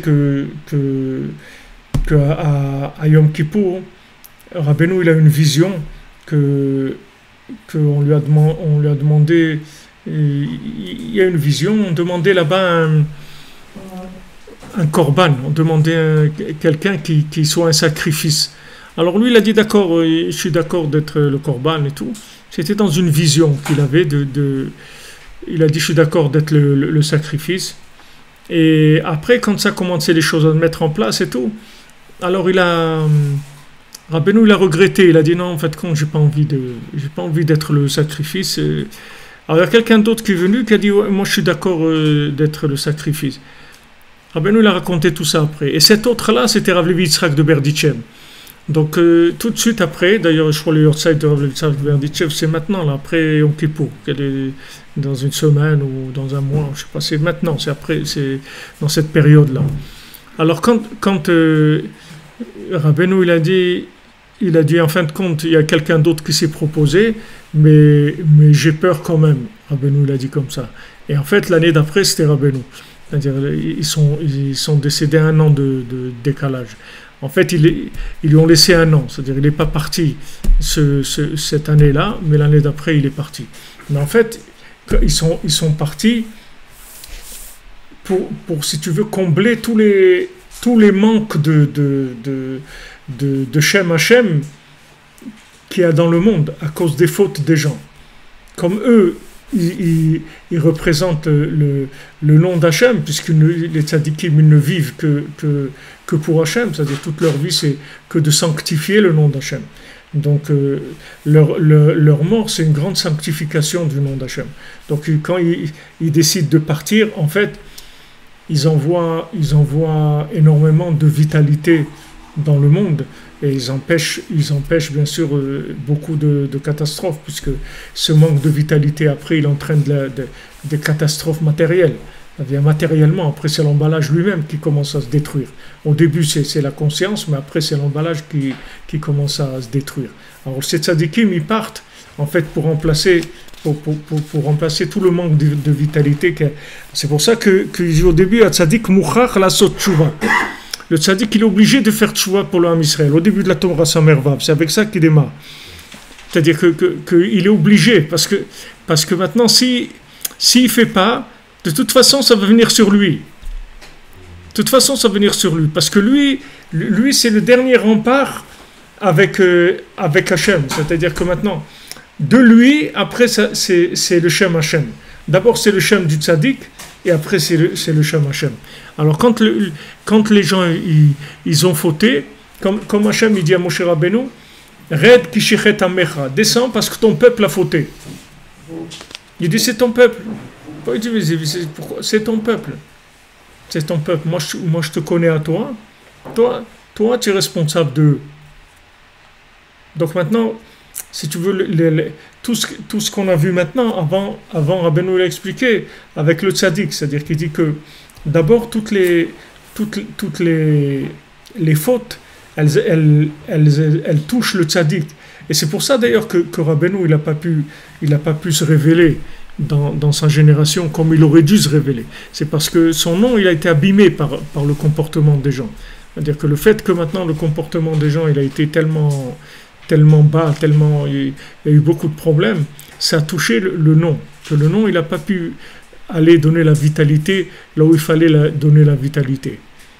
Vous voyez, les noms, c'est comme, vous pouvez voir ça dans le monde, comme les marques. La marque, tu vois, une marque. Tu vois, avant qu'une marque, elle devienne une marque. Comme on dit, il faut soigner l'image de marque. Pourquoi il soigne l'image de marque? Parce qu'en fait, après, tu ne vends plus les produits. Tu vends que le nom, c'est tout. C'est plus le produit. Parce que quand tu dis cette marque-là, ça veut dire que c'est sûr que c'est bien. Il y a des marques comme ça d'électroménager ou de vêtements ou des produits, des voitures, des trucs. C'est pas important quel modèle, quel truc et tout, c'est la marque. Parce que le nom, c'est toute la chose. Dans le nom, il y a toute la chose. Ça se voit, on le vit tous les jours, ça. On vit avec cette notion-là. Seulement, comme on n'est pas conscient de ce que ça veut dire, alors bon, on fréquente ces notions, mais c'est pas. Mais ici, tu vois jusqu'où ça va. C'est-à-dire qu'en fait, c'est la vitalité de tout qui est dans le nom. Et quand le nom, il est abîmé, c'est terrible. Avant, les gens, ils faisaient très attention à le renommer. Il ne fallait pas que le renommé elle soit touché. Le nom, c'est très très important. Il ne faut pas salir le nom. Salir le nom de la famille, salir le nom de trucs. C'est très très important parce qu'en fait, c'est la vitalité de la famille. Quand le nom il est sali, alors c'est la vitalité. Maintenant, le tzaddik, il est responsable, c'est-à-dire son nom, il éponge les erreurs, si tu veux, qu'il y a dans le monde. C'est lui qui est responsable. Puis il s'appelle tzaddik yesod olam, c'est lui qui est responsable. Donc il prend sur lui. Il prend sur lui si tu veux, de remplacer cette vitalité. Et des fois, il est obligé de partir. Et Rabbeinu, c'est comme ça que Rabbeinu il est parti. Pourquoi Rabbeinu il est parti? C'est à cause de ça. Quand il a dit à Rabbi Nathan, tu te rappelles l'histoire que je t'ai racontée du Baal Shem Tov et tout, Rabbi Nathan il ne se rappelait pas. Après, il lui a rappelé Rabbeinu. Parce qu'il y avait un maasé du Baal Shem Tov, que Baal Shem Tov il est arrivé dans une ville, et là-bas il y avait des centaines d'âmes à réparer. Et le Baal Shem Tov, il a vu qu'il allait mourir. C'est-à-dire, en les réparant, ces âmes-là, il a vu qu'il allait mourir. Et Mena Shamaïm, Hachem, il a envoyé des gens qui sont venus passer Shabbat là-bas. Et le fait qu'il était avec eux, il a pu les réparer sans qu'ils meurent. Mais une des personnes qui était là-bas, elle est morte, qui est venue avec lui dans ce Shabbat-là. C'est-à-dire, ça lui a coûté sa vie. Et il n'a pas vécu, il n'a pas survécu à ça. Mais ils ont réparé des centaines d'âmes, ce Shabbat-là. Alors Rabbeinu lui a dit, tu te rappelles qu'est-ce que je t'ai raconté? C'est ce sipour qu'il voulait lui raconter. Et Rabbeinu dit, des fois, le tzaddik, il est obligé de mourir parce parce que dans sa mort, c'est là où il amène une vitalité qui est bien au-dessus de tout ce qu'il peut faire de son vivant. Donc au moment où il meurt, il envoie la réparation sur des centaines de milliers d'âmes qui sont en attente d'une réparation. Parce que ces âmes, qu'est-ce qu'elles ont eu? Elles ont tellement été marquées par les fautes que ça a vidé le potentiel de vitalité de l'âme. Donc l'âme ne peut pas aller dans son endroit où elle doit aller. Donc le tzaddik, il doit réparer les âmes. Il les répare toutes, les unes après les autres, toutes les âmes. Tout ce qui vit dans le monde, le tzaddik, il répare. Les hommes, les juifs, les non-juifs, les animaux, les plantes, les pierres, tout. Tout, il doit reconnecter tout. Rétablir la vitalité d'origine d'Hachem dans chaque élément qui a été abîmé. Parce que aussi ça descend chez les voisins. C'est comme si quelqu'un il a une inondation chez lui, l'eau elle descend chez les voisins. Quand un homme il a un problème, alors il se comporte mal. En fait, il tue des animaux. Et quand il tue des animaux, il tue des plantes. Et quand il tue des plantes, il tue des pierres. C'est-à-dire c'est tous les règnes qui s'abîment. D'ailleurs la mitzvah tzuka, Rabbeinu il dit c'est ça, mitzvah tzuka. Mitzvah tzuka, c'est de réparer la ta'ava du manger. Parce que quand quelqu'un il mange comme un animal, en fait il mange le manger des animaux. Il prend la vitalité de l'animal. Parce que c'est pas ce qu'il mange que c'est du. Même s'il est en train de manger une entrecôte, d'accord? Maintenant la vache elle ne veut pas manger une entrecôte. D'accord? Mais quand il mange une entrecôte avec de la ta'ava, avec du plaisir, en fait, qu'est-ce qu'il a pris? Il s'est comporté comme un animal dans sa nourriture. Donc il a pris de la vitalité animale. Donc ça veut dire qu'il y a un animal qui va mourir parce qu'il n'a plus de vitalité. C'est monsieur un tel qui lui a pris. Donc c'est écrit, les miknehu à sa soukot. Yaakov Avinu l'a dit. Pour son troupeau, il a fait des soukot. Parce que la souka, ça protège les animaux. La mitzvah tsouka, ça protège les animaux. C'est-à-dire parce que dans la mitzvah tsouka, on répare le lien de la tavatachila. Parce qu'on sort de la maison, on va manger dans la souka et tout. Ça, même si tu manges du bon manger et tout, mais le fait que les conditions, c'est pas les mêmes, ça baisse l'intensité de la ta'ava. Et quand tu baisses l'intensité de la ta'ava, en fait, tu permets aux animaux de vivre. Alors, et toute une Torah, au Rabbeinu, il parle de ça. Les gens, ils ne savent pas, ils croient. Ils parlent des juifs, l'abattage rituel, les trucs et tout. Ils ne savent pas qu'est-ce qu'on fait, nous, dans le monde. Ils ne savent pas combien d'animaux qui vivent dans le monde parce qu'on fait la souka. Ils ne savent pas ça. Ils ne savent pas comment ça fonctionne, le monde. Ils n'ont aucune idée de comment ça fonctionne. Donc, la mitzvah de souka, c'est un tikkun de ta'avat achila. La mitzvah de souka, elle répare l'achila. Pessah, ça répare l'argent. Shavuot, ça répare le brit, l'alliance. Et Sukkot, ça répare le manger. Alors, quand tu répares le manger, en fait, tu assassines plus des animaux. Mais chaque fois que tu te tapes un gueuleton comme ça, une bouffe et tout, tu tues des animaux. Parce que tu leur prends leur vitalité. Donc, tu vois que c'est pas... Ce que je veux dire, c'est pas que les éléments spirituels, ils sont liés qu'avec le règne. C'est-à-dire qu'un homme, il peut avoir une vitalité animale, végétale et minérale. C'est pas un problème. C'est-à-dire que ça circule dans tous ces règnes-là. Alors, il peut faire vraiment des réparations extraordinaires, mais il peut faire des catastrophes aussi dans le monde. Il peut détruire des forêts, il peut détruire des animaux, il peut détruire des montagnes, la mer, les fleuves.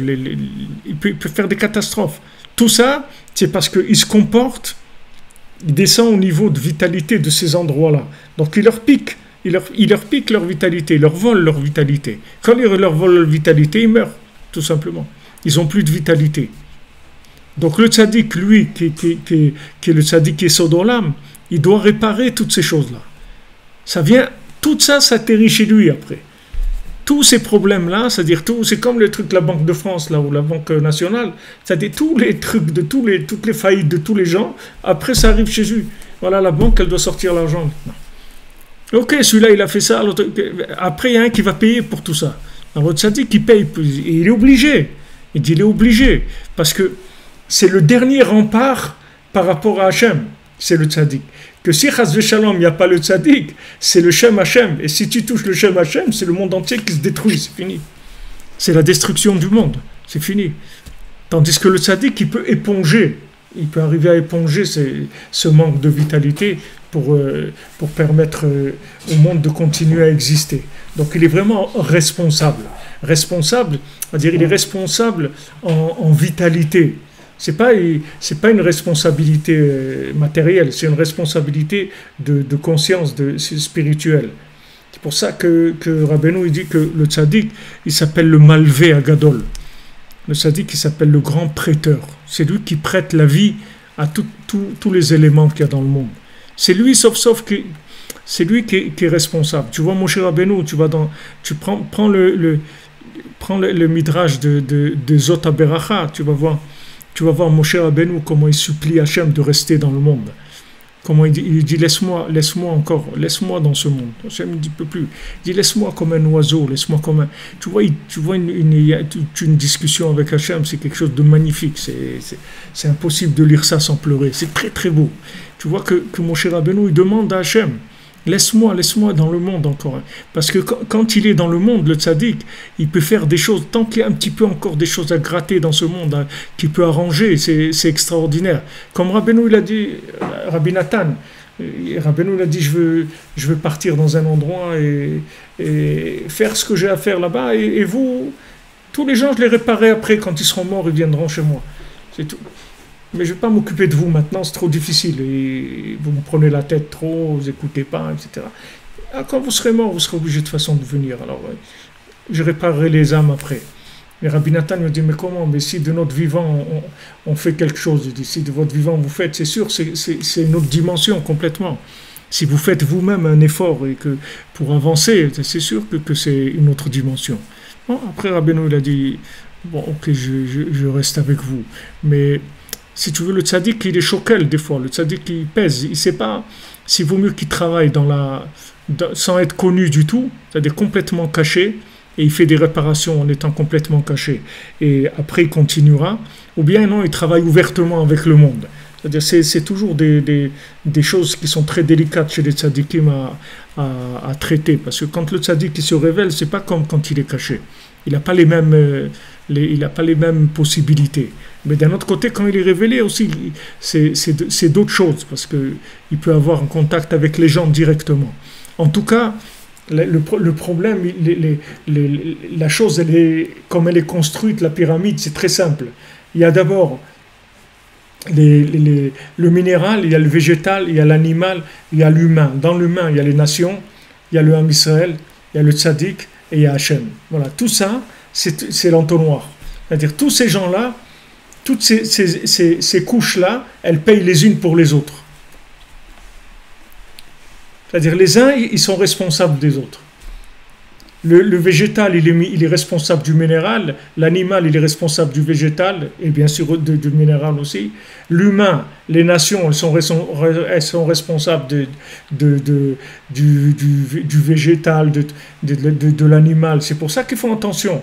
Pourquoi il y a les vers, les trucs et tout. Parce qu'ils sont responsables. Eux, ils sont responsables. Quand ils disent, voilà, on pollue la planète et tout, c'est vrai. C'est vrai, mais c'est pas comme ils croient. C'est pas parce qu'ils jettent la canette de coca dans la rue qu'ils polluent la planète. Ils polluent la planète parce qu'ils se comportent comme un animal, ou comme une plante, ou comme une pierre. C'est comme ça qu'ils polluent la planète. C'est-à-dire il enlève la vitalité des animaux, des plantes et des pierres. C'est ça la pollution qu'il fait. C'est pas parce qu'il a jeté son mouchoir dans la rue. C'est sûr que ça aussi, il faut pas le faire. Mais c'est pas ça le principal. Le principal, c'est qu'il s'est comporté comme ces règnes-là, donc il leur a enlevé leur vitalité puisqu'il les domine. Il est dans Alors après, il y a les nations. Les nations sont responsables de tous les règnes qu'il y a en dessous. Et l'Am Israël, il est responsable de toutes des nations. Et le tzaddik, il est responsable du Ham Israël. Et voilà, après, il y a Hachem. Donc le tzaddik, c'est la dernière étape. C'est la dernière étape. Après, ça touche l'essence même de la vitalité du monde. C'est la fin du monde après. Après, c'est les Ketsikol Bassar Balefanaï, c'est fini. S'il laisse passer, ça monte direct chez Hachem. Et Hachem, il dit, je peux rien faire, il faut que je détruise le monde, je peux rien faire. Il n'y a pas de possibilité. Maintenant, ça n'arrivera pas. Parce que Rabbi Nachman, il a dit, j'ai terminé, ça y est, il a réglé. C'est-à-dire, il n'y aura pas de destruction. Mais il y a des moments où on aurait pu imaginer ça. Tant qu'il n'y avait pas Matan Torah, Rabbeinu l'explique, on verra d'ailleurs dans la Torah Numbet, que tant que le Ham Israël n'a pas reçu la Torah, c'était possibilité de faire un reset total de tout mettre à zéro, détruire tout. Mais du moment où il y a Matan Torah, ça y est, ça crée un lien entre le haut et le bas que ça y est, obligé de s'arranger, c'est fini. Parce que le Matan Torah, c'est un chitouf du Shem Hashem avec le Ham Israël. Et automatiquement avec les nations, avec tout le reste. Il y a un chitouf du Shem. C'est-à-dire on est liés, on est associés, c'est fini. Tu peux dire je prends toutes les parts. Il y a pas. Tu peux plus prendre toutes les parts. On est là, tu es obligé de faire avec nous. Il y a des massés avec tout ce qu'il y a dans le monde. Il n'y a rien qui peut se détruire. Tout doit vivre, tout doit exister. Tout doit arriver à sa réparation. Et c'est ce que le Sadiq va faire. Alors, Bezat Hashem, si on a la possibilité, on fera la halakha dans Ilchot Arba Minim de Lulav et Etrog, halakha Aleph. Vous verrez ici que Etrog ou Peri Tzahada, Prinat Yefenof Mesos Kolaretz, Prinat Vayi Yosef Yafet Toar Befim. Parce qu'ici, ici, il mélange la Torah Samervav et Saverv Zayin. Mais tu vas voir, ici, il y a des choses extraordinaires. Parce qu'ici, on a parlé du côté du Shem, du côté de la punition du Shem. Mais ici, il te montre la splendeur quand il y a le Shem Hashem dans la chose. Comment la chose, elle a de la grâce, elle a de la beauté, de la splendeur. Parce que le Shem Hashem, il est dans la chose. Alors, le Etrog, c'est ça, la beauté du Etrog, elle vient de ça. C'est pour ça que le lien de Slachna avec le Etrog, que Rabbeinu dit. C'est-à-dire que la beauté du Etrog, elle vient du Shem Hashem. C'est-à-dire que plus quelqu'un il a reçu du pardon à Yom Kippour, plus le Etrog il va être beau. Parce que l'étrog, c'est, si tu veux, quand le Shem Hashem, tu as laissé le maximum du Shem Hashem rentrer dans l'élément. Alors ça donne une grâce et quelque chose de très très beau. C'est Rachel, si tu veux, c'est le lien de Rachel.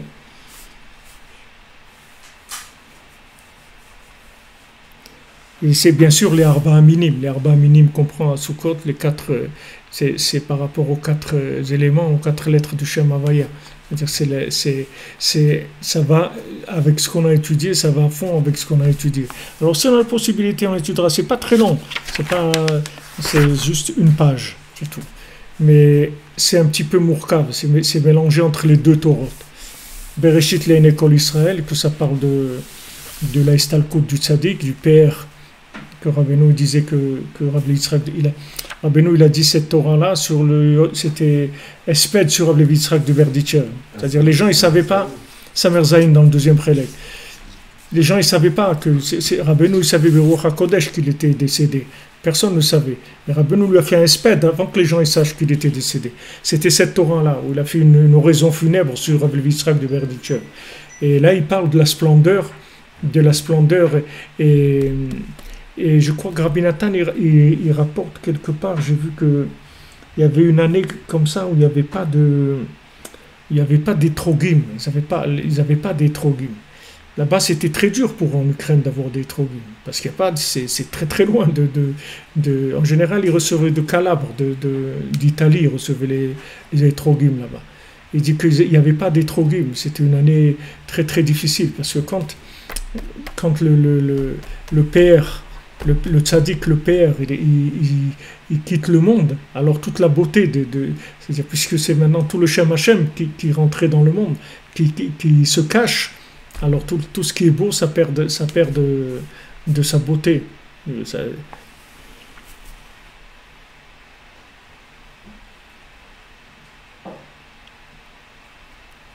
Il dit, voilà, Alken achar zochim al yedei ze le mitzvat etrog ve'arba minim, shem ganken prinat Shem Hashem, prinat lat gavne de'ena ou batayin, les 3 couleurs de l'œil et la pupille de l'œil.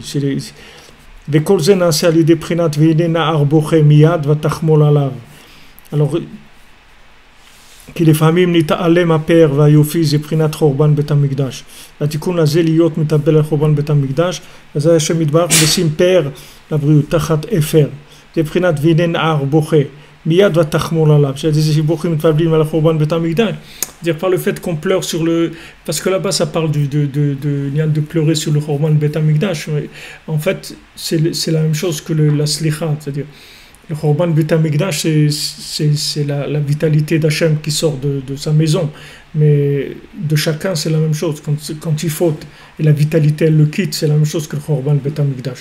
Donc quand on demande pardon à Yom Kippour par rapport à la vitalité qui nous a quittés, que maintenant Hachem il nous pardonne, alors la vitalité elle revient en nous. Et bien sûr dans tous les éléments du monde qui dépendent de nous. Et ça va se voir dans le Etrog. Donc si quelqu'un il a demandé pardon comme il faut, c'est-à-dire qu'il va le voir qu'il va avoir un bel étrog. Et des fois, même s'il n'est pas beau, il peut devenir beau après que tu l'as acheté. Des fois, tu l'achètes, il peut être moyen, après il embellit, tu vois, en quelques heures, comme ça, un jour, tu vas voir qu'il change de tsura. Tous ces éléments, c'est tout lié, il y a pas c'est pas un morceau un morceau de truc que tu achètes, il est connecté à plein d'éléments, le étrog. Donc ça, Bezrat Hashem, si on a le temps, on le fera pendant Chol HaMoed. Voilà les amis, alors Shabbat Shalom et Chag Sameach, que de bonnes nouvelles. C'est vous qui êtes formidables les amis, merci à vous et de votre présence. Vous voyez, regardez la nuit comme ça, c'est merveilleux. Alors, Be'atzlacha, Chag Sameach, de bonnes fêtes, un bel étrog, que des bonnes choses, Bezrat Hashem. Tzlacha Rabba.